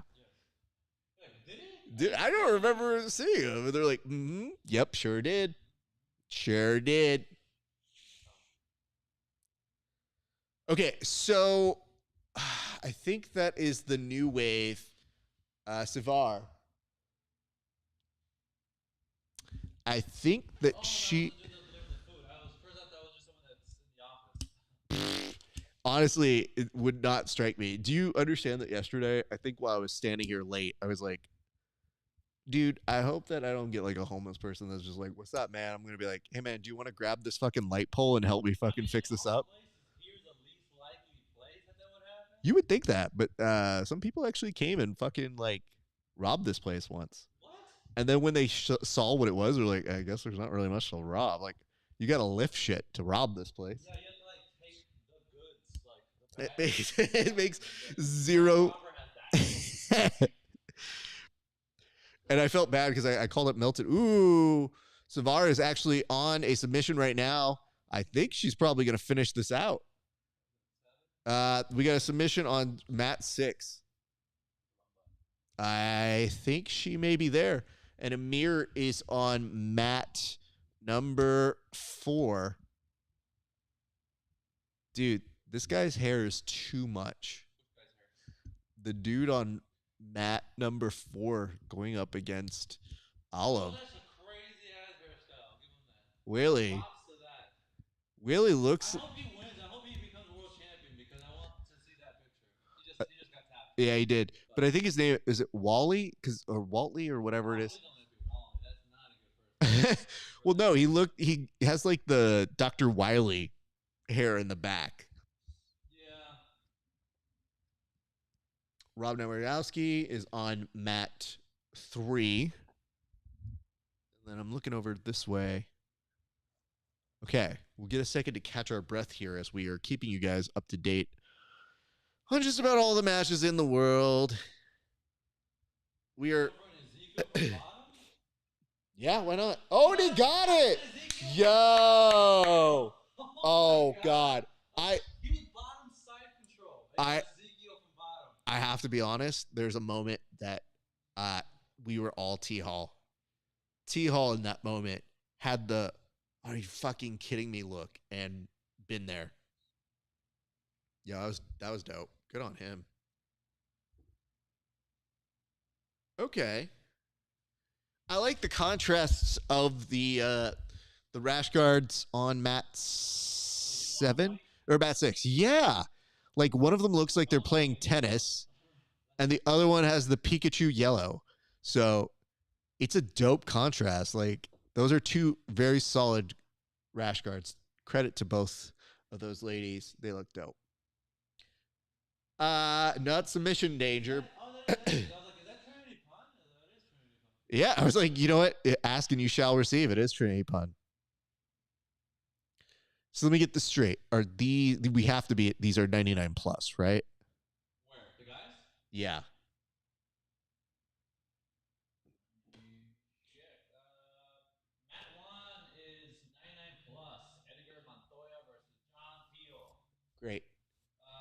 Mat 2, 99 plus. Cody Gamble versus Eric Duval. Awesome. Mat 3, Kyle Ferreter versus Terrence Souzer. Okay. Mat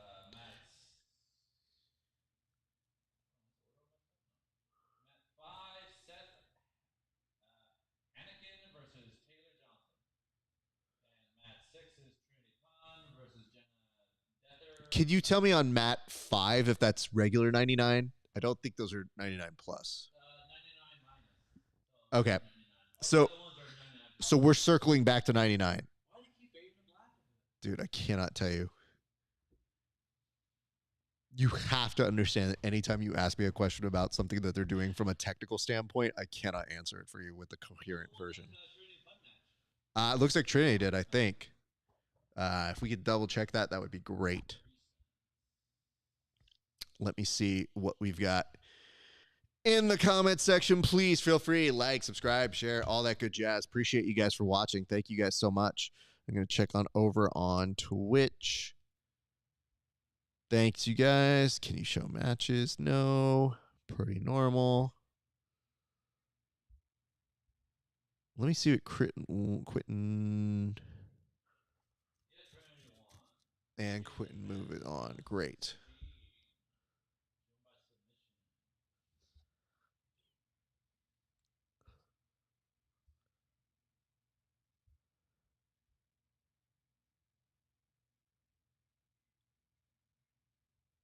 I showed up at 2 p.m. The photographer says the only thing on TV a minute later. Here, Trevor report to Matt. Hey, final call. Oh my God.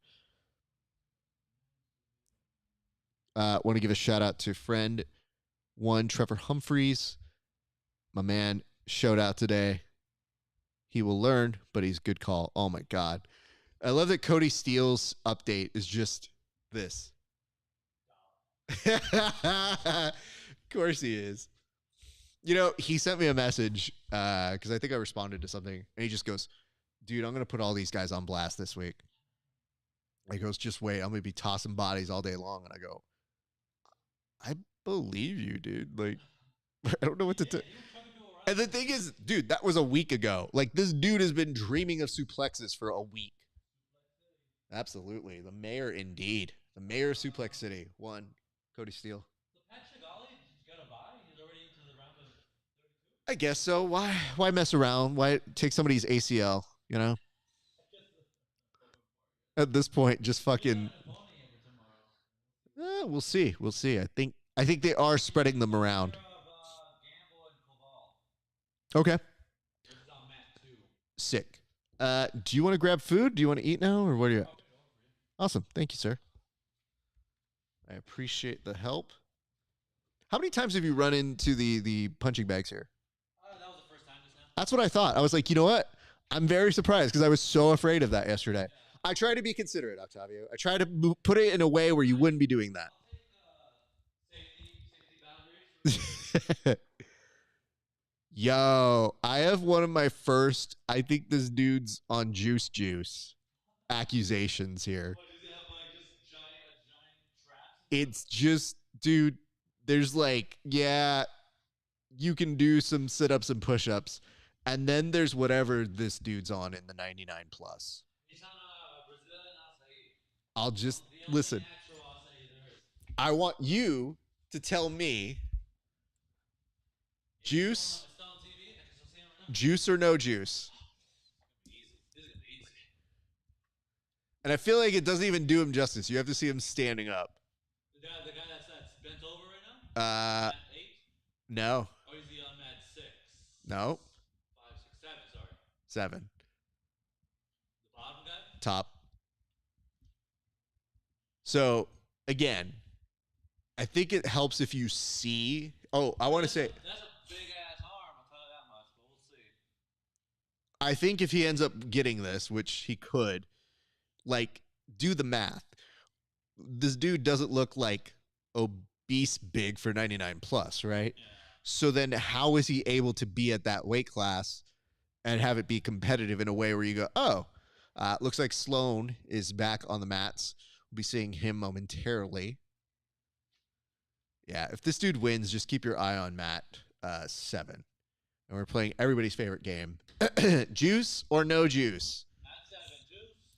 I feel like I should have had a graphic for that. I think I'll fix that for tonight. I think... Play that game again, juice. I think I think I can make that happen tonight. I mean, allegedly. We don't know. All right. Look at this dude. Now, when you get a second and you see him just on his own, you tell me.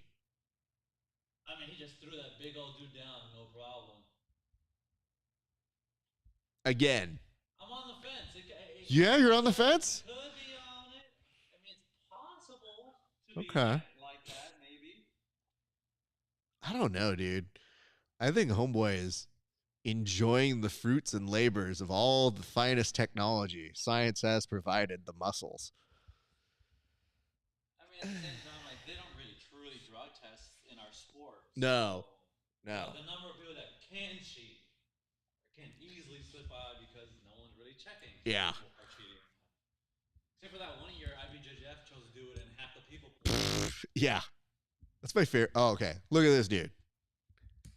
And maybe it's just because it's a small screen, but like, oh no. What did he do to him? Did he spine buster him or something? Oh no. And is that one of Zach's guys? I didn't even see what he did.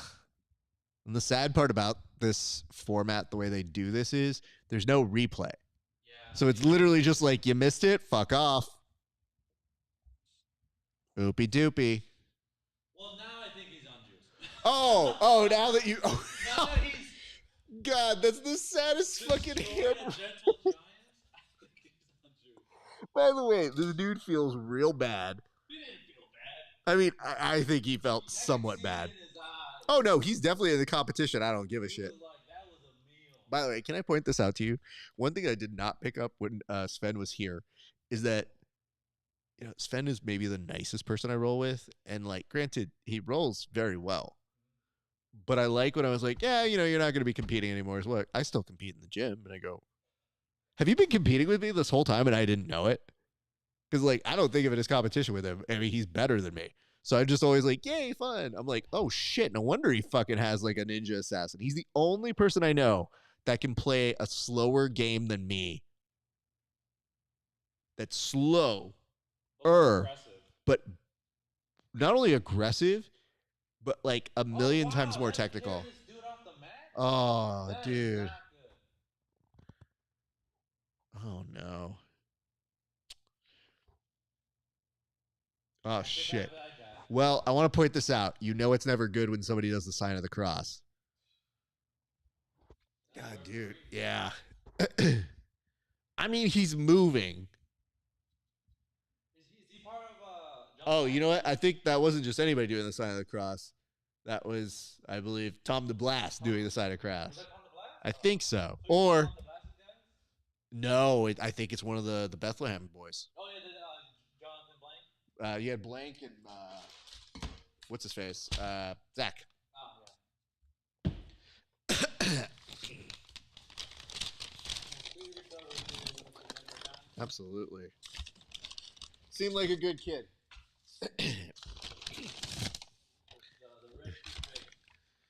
I mean, dude, this isn't... sometimes you see these things and you go, wait, why do we compete again? This is... no. I thought this was just supposed to be fun. Yay. Sloan working on a pass, looking on a body lock right now. That poor individual underneath him does not seem to be enjoying his life.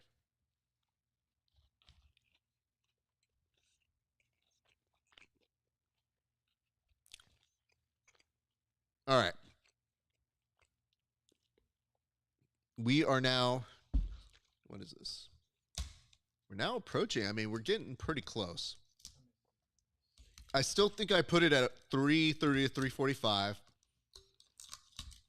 I think it's achievable to have a finish by 3:45. So we'll see.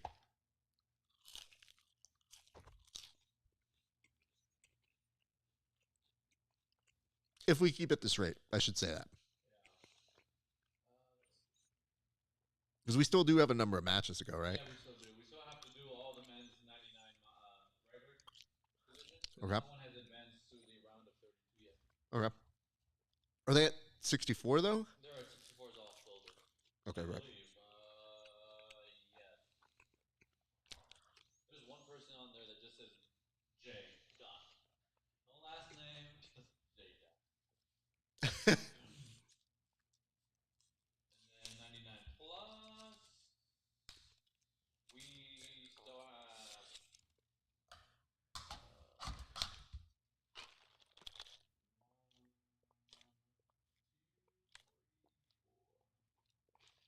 Four matches left in 99 plus. Okay.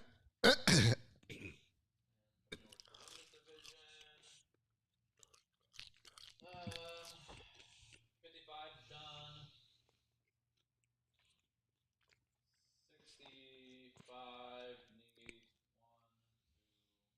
6, 7, 8, 9, 10, 12 more matches for the women's 65. Okay. And women's 65 plus is done. Okay. Just women's 65 and men's 99. Who won the Sloan match? I think it's just about to end right now, and it should be Sloan. And this is a women's division or men's division? They were asking about Sloan Climber, and that's the match on mat 5. Oh, never mind. He's still on. Just no scoreboard. Thank you. He's still competing? Yeah. He's on that one that you put on for us from mat 5. And I mean, here's the weird part. You know, they're like facts aren't feelings, kind of like bullshit kind of sayings. I feel like sometimes feelings should be points, though. Because, like, I feel like he's gotten points if you're Sloan. You know, like, I look at this and I go, all right, if these aren't points, homie ref, what the fuck are we doing? Wait, what are they doing on 6? Oh, they finally got some over there. Oh, they're not happy with that decision. Oh, no. They're arguing. Oh, no. Ref five. Yep. Well, at least she went back to shake the hand, though. It's not her fault. Yeah. She's not in charge of who gets points. She's just in there competing.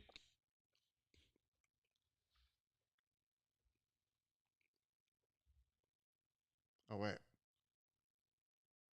What's happening? Is that even... That was not Sloan. Well, I'm saying maybe you're already competing.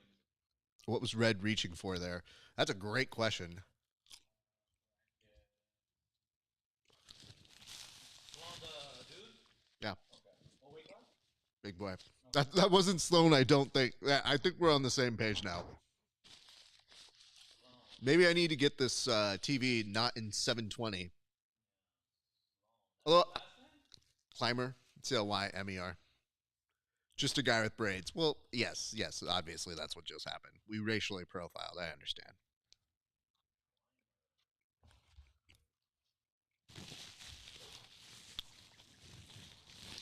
All right. Let's see where else we're at. All right, there is a new entry on Juice or No Juice.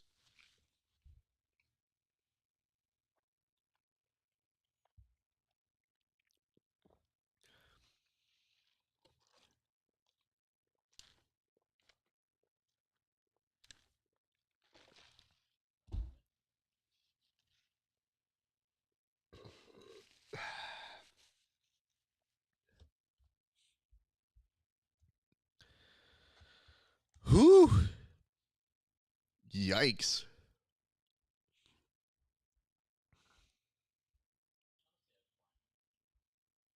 He's somewhere.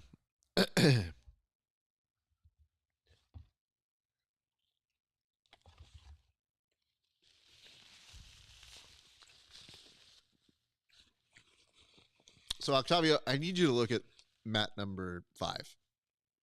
Oh, wow. So on mat number 5, it begs the question, what if you could shrink Butterbean? And taught him how to roll.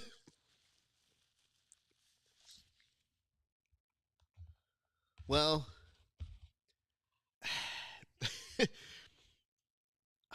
I don't want to do. Very bizarre. You know? It's the he's one of Big J's guys.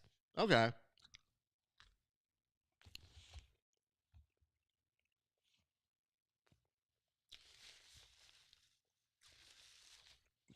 I don't know, man.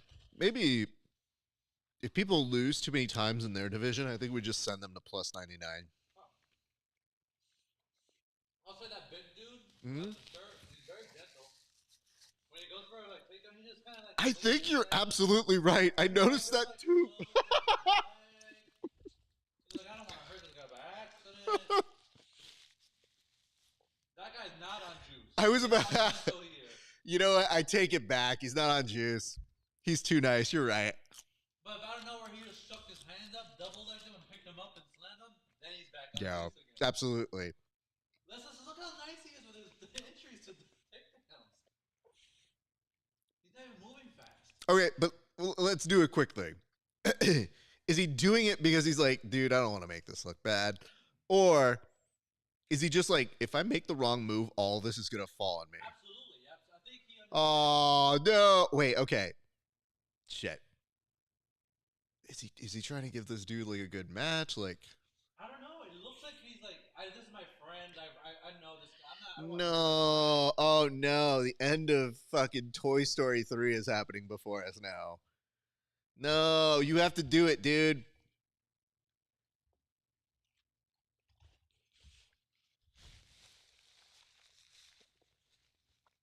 think somewhere in his mind he understands. Like, if this guy gets top position, I may not be able to get back out again. Potentially. I think you're right. He's crazy strong, so I think he could. I'll just say this. I think the dude is going to be like, let me just outpoint this dude. Let's go to mat number 2. We have a submission potential on mat number dose.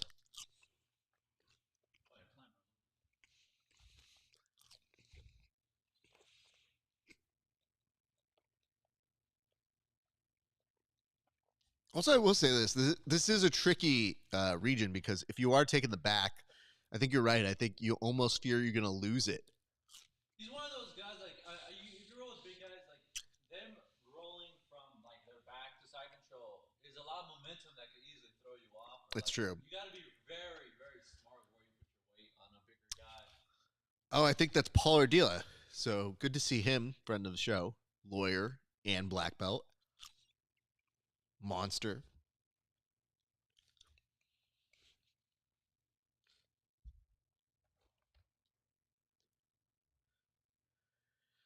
Yeah, if Paul's able to get that tip off, that's no bueno for his opponent.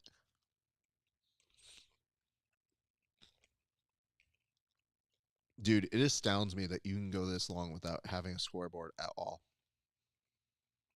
I don't think camera 5 has had a scoreboard. I think you're right. I've been wondering that the whole thing. Not do it at all. What the fuck, dude?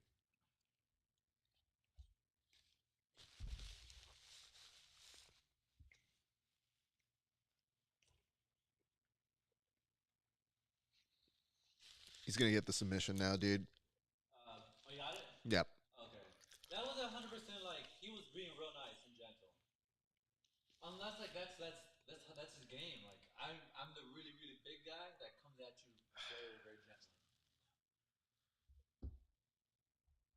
I think that's the sweetest match I've ever seen in ADCC history. Yeah. Yeah. Well, you know what's kind of nice? The sport can be very shitty at times. But this is one of the nice moments. He's going over, talking to the guy. With not steroid. With that guy. Yeah, you're going to come If all the way. you were on steroid, you would have just had a mauled that. You don't have the control over that. Like a leopard or something. Oh, no. Whee! Okay. Oh, I met the guy. He's blind. Okay. There we go. Just a guy with red mad fire, juice to the gills, but back acne and everything. Oh, hey, I've met the guy. He's against. He's blind. Okay. So he is juiced? Well, listen. The guy we just saw or the last guy? Here's the good news. I'm glad that in his way of being like, hey, Raph, you're being kind of a dick. Now, I want to point this out. I got the sense something might be off fairly quick, and then I immediately shut down any of that. So I stopped saying those things. But instead, I like that you're like, Raph, you're being a little too much here. I'm like, you're right. Thank you. But also that dude is juiced to the gills. I'm out. So I'm glad that there was somebody who was going to be worse than me somehow. Good Lord. Again, the sweetest match I've ever seen. I do feel pretty dope. And to his credit, yeah, that would explain why he's not going to blast double a blind dude, bro. Oh, wait, that match, that one of them was blind? How do you know that? That's what the dude... Which guy was blind? Isaac said... No. Oh. Okay. Well, then also, by the way, 100% sense now. Could you imagine, though, somebody doesn't have, like, the ability to see, but is just super yoked? Yeah, I mean, there is that guy that's known as, like, the blind grappler, and he competes at high-level stuff, and he's great. But I just like the idea that you could never see your gains. You just be like, damn, bro. You just gotta feel it. Just keep filming. Elliot Kelly on mat number 3. Friend of the show. Love that guy. And don't underestimate him, too. He has been to a many number of competitions in the past, including ADCC. So he is definitely something you don't want to sleep on. Matt Zakor working on a north-south choke right now. Be interesting to see how he pulls this off or not. I mean, it's looking pretty hectic. So he's going to opt to let it go and then barrage his opponent.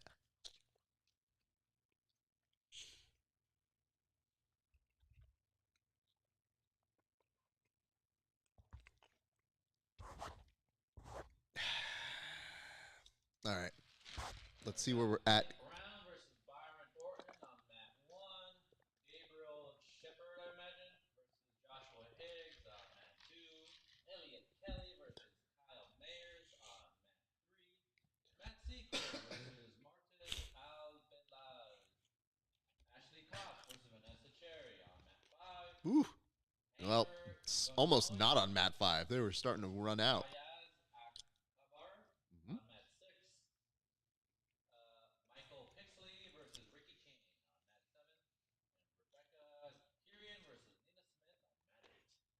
Thank you. Ooh, might be in on a submission, and we were. Damn.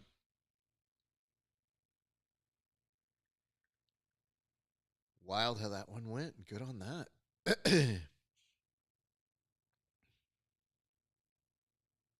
was just going to bring your guys' attention to mat number 6, but that has already ended. Was that Adrian? Whatever. I'm not sure the dude's name, but the dude without the shirt ended up losing.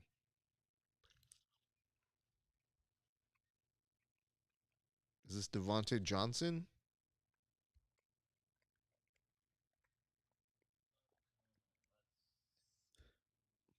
On mat number 6. Let's see. Devontae Johnson versus Seth Hennigan. Mm-hmm.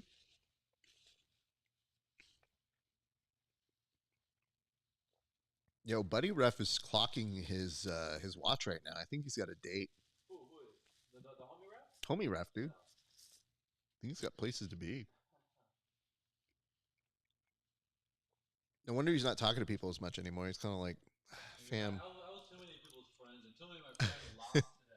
So I'm done with this. Or he's like, I wasn't lying when I said we're going to go out, dude. What are you doing later? Come say hi to me, man. Look, now he's like, hey, come get this bar What are you doing tonight? Do you want to get fucking crazy? Let's get fucking crazy tonight at the, what is this, Harris Hotel? Let's take this party on over to the showboat. Come on. Only the ones that didn't make it to round 16, to round 30. No, I think he's trying to party with people who still went hard in the paint. Is that Alex? Matt 4. Okay. For a split second, he looked like he was either getting warmed up or celebrating a win. Yep. No, friends of the show. No. Fucking Wokeem. That's the buddy Steve. Woo!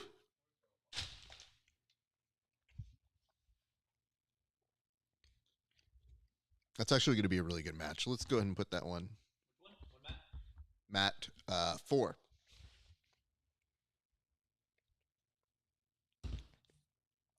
And if you guys are looking for elsewhere, you can also keep it on Matt 6. But we got two friends of the show.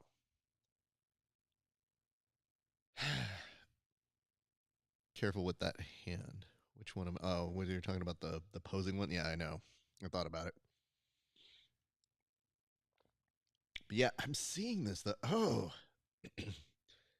Alex Randy was in one of our more ooh, that was nice, Steve. He was in one of our more aggressive matches over at Subversive. And dude, what a great way to finalize our day for the team tournament.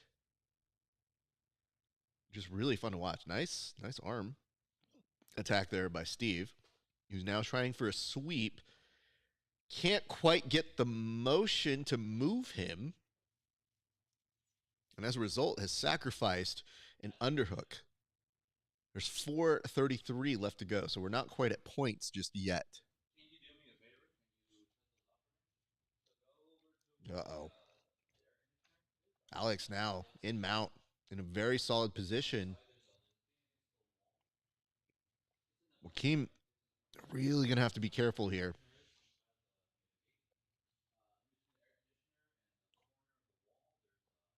I think Alex is looking to take the back here as he switches on over. Now, again, no points, but this is really bad for Steve. He has a very good body lock here. That might be enough to get that secured grip around the neck. Steve trying to fight it off with the last few seconds, and Alex is going to get the tap. Congratulations.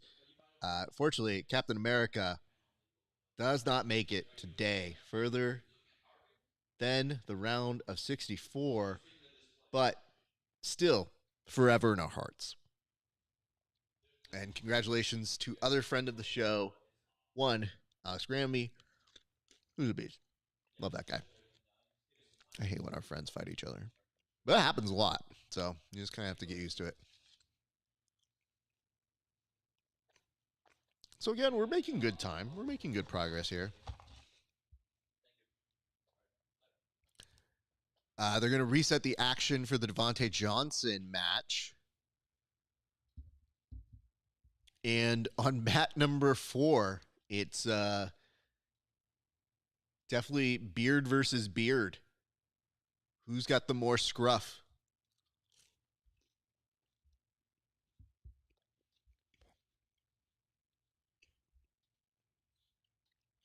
I think both the competitors on mat 4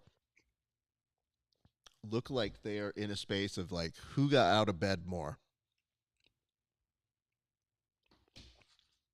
Nemeth and Crisp, although Chris has actually been very entertaining to watch. So,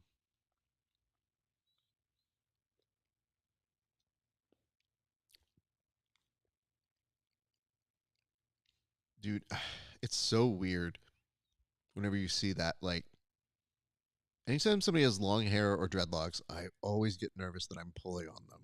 And yet, if you're competing at ADCC, I feel like people are like, don't give a fuck, dude. Fuck this. Devontae Johnson looks like he has a pass, but they're going to hold the position. They're going to reset them back on over. That is happening on mat number 7. Meanwhile, we're trying to figure out all the other action. problem is, basketball jerseys are very popular today. you know, listen, dude, it's a way to go. Milt has a jersey he made for us here at the team for the coaches. That's cool. I love it. And I did roll in it once, but I was like, I don't know if I want to roll in this jersey because it's too nice. That's one. But maybe like the material is also like bothers your opponent, so maybe that's like, and maybe like the material you can scratch on their face or something. Use the patches to scratch on their face. Were you here for? I think you were, but I don't know if you were listening to the conversation. The wife beater, like rolling in a wife beater. I think it was VMAC, and I think we had just done a tournament, and we just finished where we weren't supposed to have an open mat, but then we did. So I went from like, shit, dude, I really want to roll, and the other person who's there, rolling with me, and who's in that same space of like, was Carlos, and it's just me and him looking at each other, and I'm like, dude, I've never felt more Mexican rolling in a fucking wife beater. Like, it was the most. With Carlos of all people, yeah. And he's doing it too, and I go, I just feel like we were fighting for the asada, or we were at our Tio's place, and I just go, this is.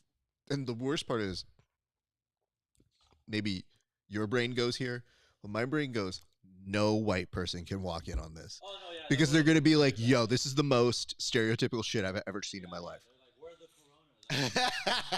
Coronas?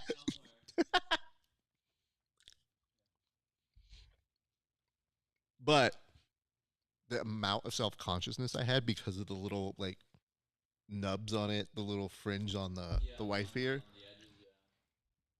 It's like, dude, I feel so bad. Oh, shit, I'm sorry, man. Like, I felt like every time I passed or I, like, got to mount and I was starting to do that, I go, oh, I'd rather you wear one on the white beater than a loose t-shirt. That's true. That's true. That's fair. I don't like loose t-shirts. Whatever, your hands get stuck in it, and it sogs on your face or something. It's terrible. Yeah. All right, that B team dude, I forget his name, but B team dude back on mat 2.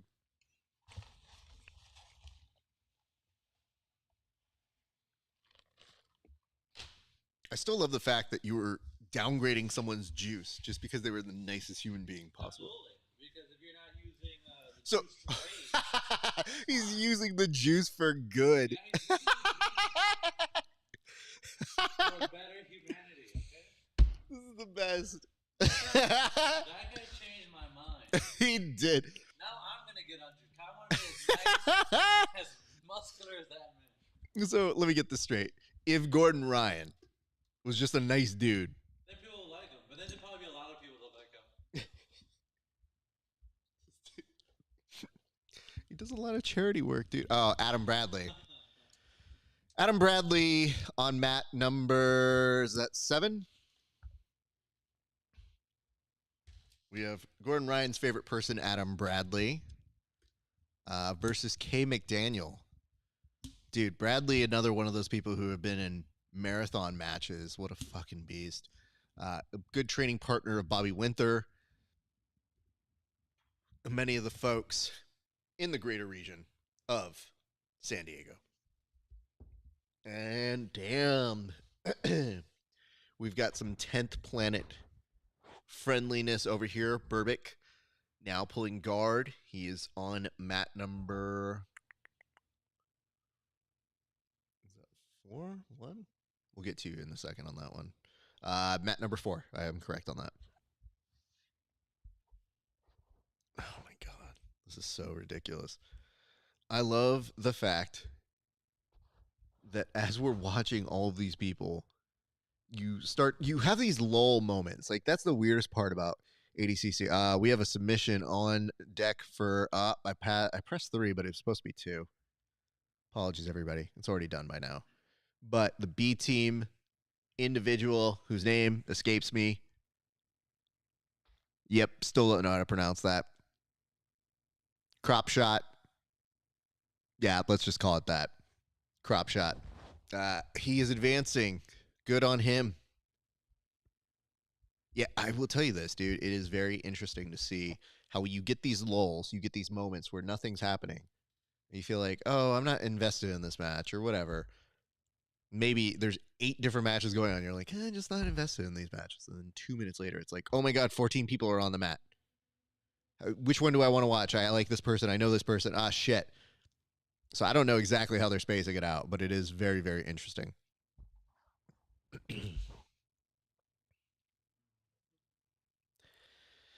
Oh my goodness. Octavio, how are you doing, sir? You have been here for a bit. You're surviving. Upcoming up next on Mat 1, Brian DePhillips versus Great. Channing Oster.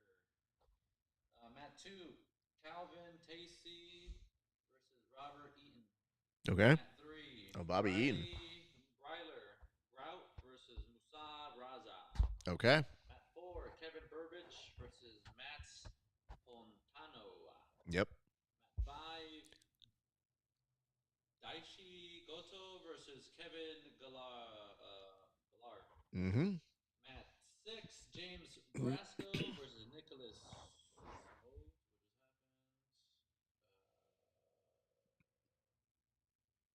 James Brasco versus Nicholas Waltz. Mat 7, John Sebastian Donnie Roy versus Joe Cashin. And Mat 8, Jaine Mutton versus Adelina Alvarez. Which, by the way, Alvarez is trying to work on this armbar. She's been pretty close, but we put up a advisory for you guys to keep an eye on that one because she was putting it in.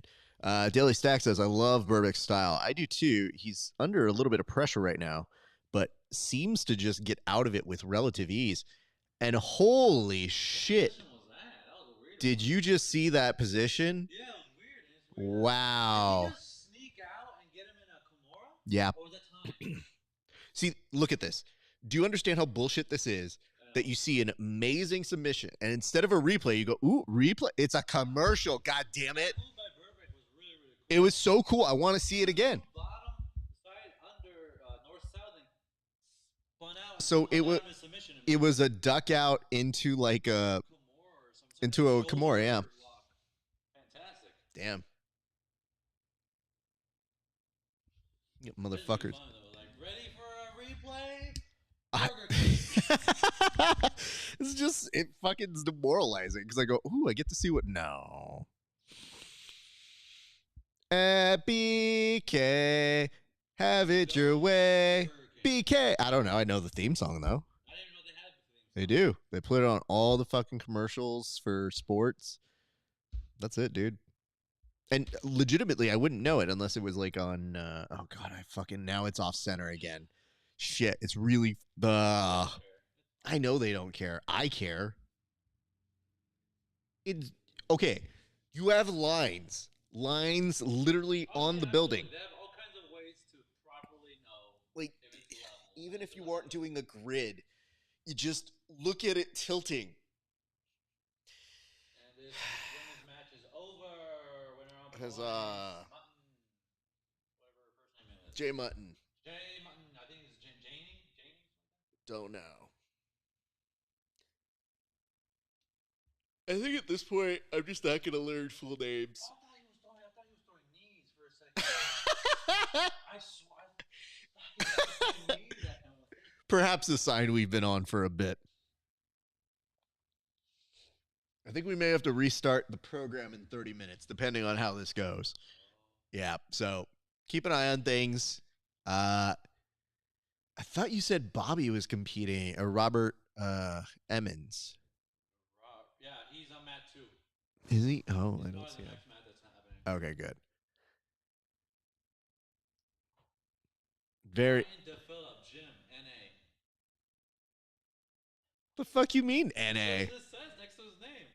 So That's normally what you put down for. Jim, it just says N / Oh, okay. What Not applicable. That's what I'm saying. You. It's a random I didn't think that was an option you could put. Be like, you could put no affiliation, but not applicable. I think it is applicable. Have you seen our sport? It's built off of this whole thing. No. What do you mean not applicable? Fuck off. How'd you get ranked? I bet you they're Not applicable. too lazy to type it. Uh-oh. We're in submission on mat 5. Yes. Danger right there, but he is out.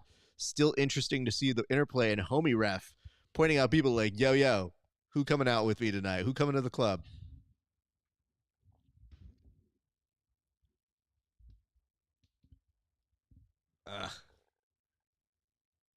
I have to say, man, it is always interesting to watch people whenever they're in a heel hook situation or a footlock situation. You see how they react to it? Well, you get that desperation, like try to grab the arm. That normally when you're rolling with your friends or your training partners, you kind of go like, tap, whatever, dude. Yeah. These are the ones that I always go, oh, fuck, man. I'm concerned about that. Yeah, that's the thing about competition and leg locks. Like, it's quick. Oh, this dude doing ninjutsus over there. Ooh. Ninjutsu. I saw that. So I have to be honest. I still think that Burbix has the submission of the day so far. Kevin Burbix? Yeah. I feel I can't think of anything that had me more perplexed than that. Yeah, I mean, everything was pretty standard. Nope, he's back. Look at him. Homie ref's back. Oh, he's right in his ear, huh? Hey. Later, all right? How you doing, man? You can watch it. I'm gonna see the replay. Okay, we have a delay on ours. Hey, come here. Hey, bro. What you been doing with these shoulders, man? Let me see. Oh, ooh. I'm gonna cut. Oh, let me just. Dude, not only was he close, but he got right up on him like, hey, how you good? Hey, it's your favorite homie ref. You smell so good, dude. Oh yeah, I love you. I mean, good luck. I can't see, what are you saying? I don't know. You know what the stupid part is? I've made up a bunch of nonsense each time, and I don't know that it's any different than what he's actually telling them. It's about as long as his actual interaction with them. So it could be anything like it's so weird because I had told you guys, and I think I told Eric to tell me to go back to this, but I came in to this broadcast with a joke already on deck about one of the refs. And I have not even used it, so I'm going to use my card right now. If everybody can turn their attention to mat number 3. It is so nice to see one of the members of Workaholics coming out and being a ref for us here. I think it's wonderful to see Blake giving time to us and the submission grappling community. And unfortunately, the ride for that one dude from B Team who looked pretty yoked is coming to an end, but I look forward to learning how to say his name. Crapshoot. I think that's his name. Oh, well. If it's not, whoops, I tried. You can't get them all. I think literally getting some would be better than getting 0 right. It is very fun to occasionally put yourself in a real challenge and say, I'm going to show people how I sound out their names. I am going to go in cold, not practicing any of these names, and just see what happens. That's done. There's nothing else on the upcoming up, so what's going on? Are they starting to run out of shit? I don't know. Let's see. The men's 88 is done. 99. It's just around the 32 we didn't get to, right? I think so. I think we're very close. We're actually very, very close to being done now. Okay. Let's see. Men's 99 plus, done. Tight. Men's 99. Do we have one more? Men's 99. Let's see. That's done. 2 more. Men's 99.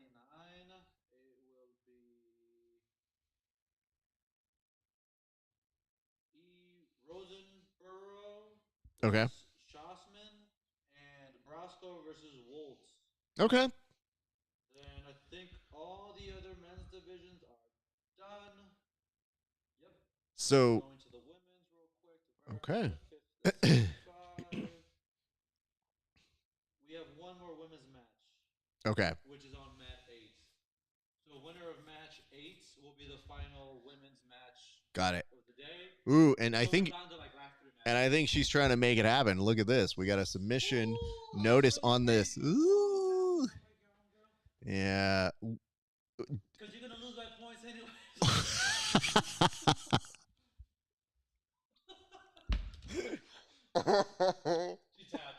As she should. I mean, you know that moment when you're like, women are very bendy. They can. Oh no, that's still. That's still a bone. That still just goes one way, dude. Well, at least she's good. Huzzah! I'm glad they're fixing the mats now. Thank goodness. Oh my God, this is. I mean, listen, Octavio, we will make it even before my prediction. By Price is Right rules, I will have been incorrect. It is the closest without going over, and I said earliest would be 3. Wait. Where they're just bringing this dude out to just be like, yo, congrats, you got a hand raise. What? Yeah. What the fuck was that? Winner! Like, hey, can you raise my hand so I can put it on my Instagram and make everybody jealous? What the fuck kind of institution are we running here? VIP package. What else would he have done that for? You're wearing street clothes at this point. Hey, you know what? Hey, come here, man. Come here. Uh-oh. So we don't have to start the stream over, Roach, is that? Oh, no. Careful with that hand. Your hand froze it again? Dude, not only was the institution running here, right up VIP package.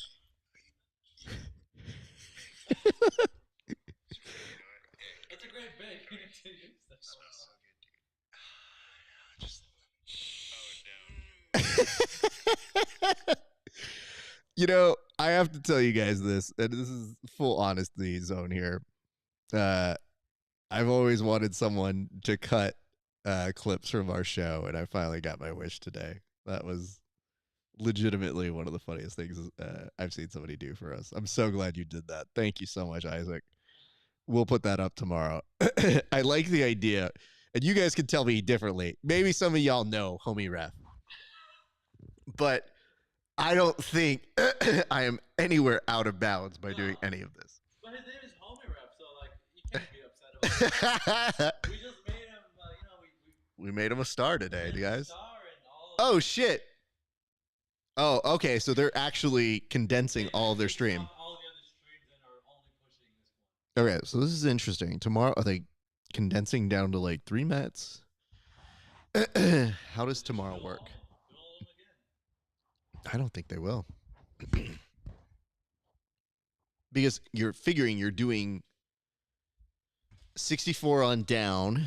So let me see here. That's it. It's over. Huzzah! 315. The last winner of the day is going to be Rosenbro. Damn, dude. Damn. What a fucking day. Hey, yo, bro. Hey, yo, bro. This is nothing quite. Yeah, oh, no. Hey, where are you going? Dude, where are we going tonight? Are we going to a club? Hey, don't you forget me. Don't you forget me going to this club, okay? Do you want to get fucking nuts tonight? Let's fucking get nuts. Bro, it's my birthday. It's Keith Kikorian's birthday. Let's go get fucking plastered. Let's do this shit. Atlantic City, boy. Come on, let's go. And like, yeah, that reset the camera, by the way, at this point. Legitimately, you know what it is? This camera, for whatever reason, holds pretty strong for a number of things. But the minute you start going into a homie ref bit, it's a little bit, little too much stream for this. All right, well, let's say this. We want to, of course, talking too long today. We, of course, want to thank our friends over here at Milton Arguello's Mixed Martial Arts Academy, especially for the last-minute accommodation. Tomorrow, we have more friends, more entertainment, more things coming through. I will not be behind this section. I will be down that way because this way, hard to do a show. We've been compacted, but we made shit work. I can tell you this. It's less than 24 hours ago. I was given a notice by a friend who said, oh, hey, Raph, are you coming to get the key? And I said, sure. And he's like, okay, yeah, just let me know when you're coming over because I'm at Starbucks because the wireless is out. I go, I'm sorry, what? He's like, yeah, I think the internet's out. And I go, that would be problematic if we're doing a stream there tomorrow. And he goes, oh, yeah, so maybe you don't need the key after all. And I was like, and maybe less than an hour later, we already had access to this place. We made arrangements. We changed things around. I was able to set up here. We were able to, we endured a kids class. No, hold on. A kids class and a full-on open mat that had everything happening and all of the loud voices. We were able to navigate through some issues. By the way, thank you for getting through that. And I'd like to think we had some overall shenanigans and fun. But we're going to do it again tomorrow. We will be here. I will be here at 6 a.m. We will be continuing on. And from that point, we will see the finish to the ADCC East Coast Trials. I would like for you guys, if you're watching, to give us a like, a subscribe, a share. Hold on. Do I have that thing? Oh, I do. I think I have the show plug. Hold on. Plug the show. I want to show you guys this thing. Look at this. This is how you can see that we got the big graphics here. Show plug. Go. Hey, if you guys want to give us some support here, my name is Rafa Sparza. Go on over to this. This is hi.page/grappling hour. If you like what you see here, I do 4 interviews per month guaranteed. That means you will see 4 interviews 30 days before anybody else. That's right. You see the mix. And I guarantee you this. You're going to see most of the people who win this ADCC trials before a certain unnamed organization. Because when they interview them, it's like 3 minutes. And they're like, hey, fuckface, how'd you do? Congrats. Get the fuck out of here. Wait, are you Nikki Ryan? Yay, we love you. So anyway, I'm just saying, I actually give them a full hour interview. And you can see those interviews, hi.page/grappling hour. And if you pay a few extra dollars more, you can also see our premium content, which includes extra episodes not available anywhere else, breakdowns where we do tape studies with the athletes themselves about their matches and fights, and a segment where people roast my competition footage. That's right. Athletes come on and roast my competition footage, and it's pretty funny because, I mean, it's not super great, but is what it is. So if you would like to go ahead and support me and the show and the people who help put this all together, be greatly appreciated. Go do that. All right, ladies and gents, I think that's going to do it for us here today. Again, cannot stress this enough. Tomorrow we will be back, and we will be doing the damn thing. So I hope you guys come back and join us. Like, subscribe, share. If you haven't already, it means the world to us. And look at this. We're under the second 4-hour mark with style. We're going to close this up so that I can start finishing it out. Hey, my name is Rafa Sparza. It's been a great day for grappling. We'll see you back on the mats.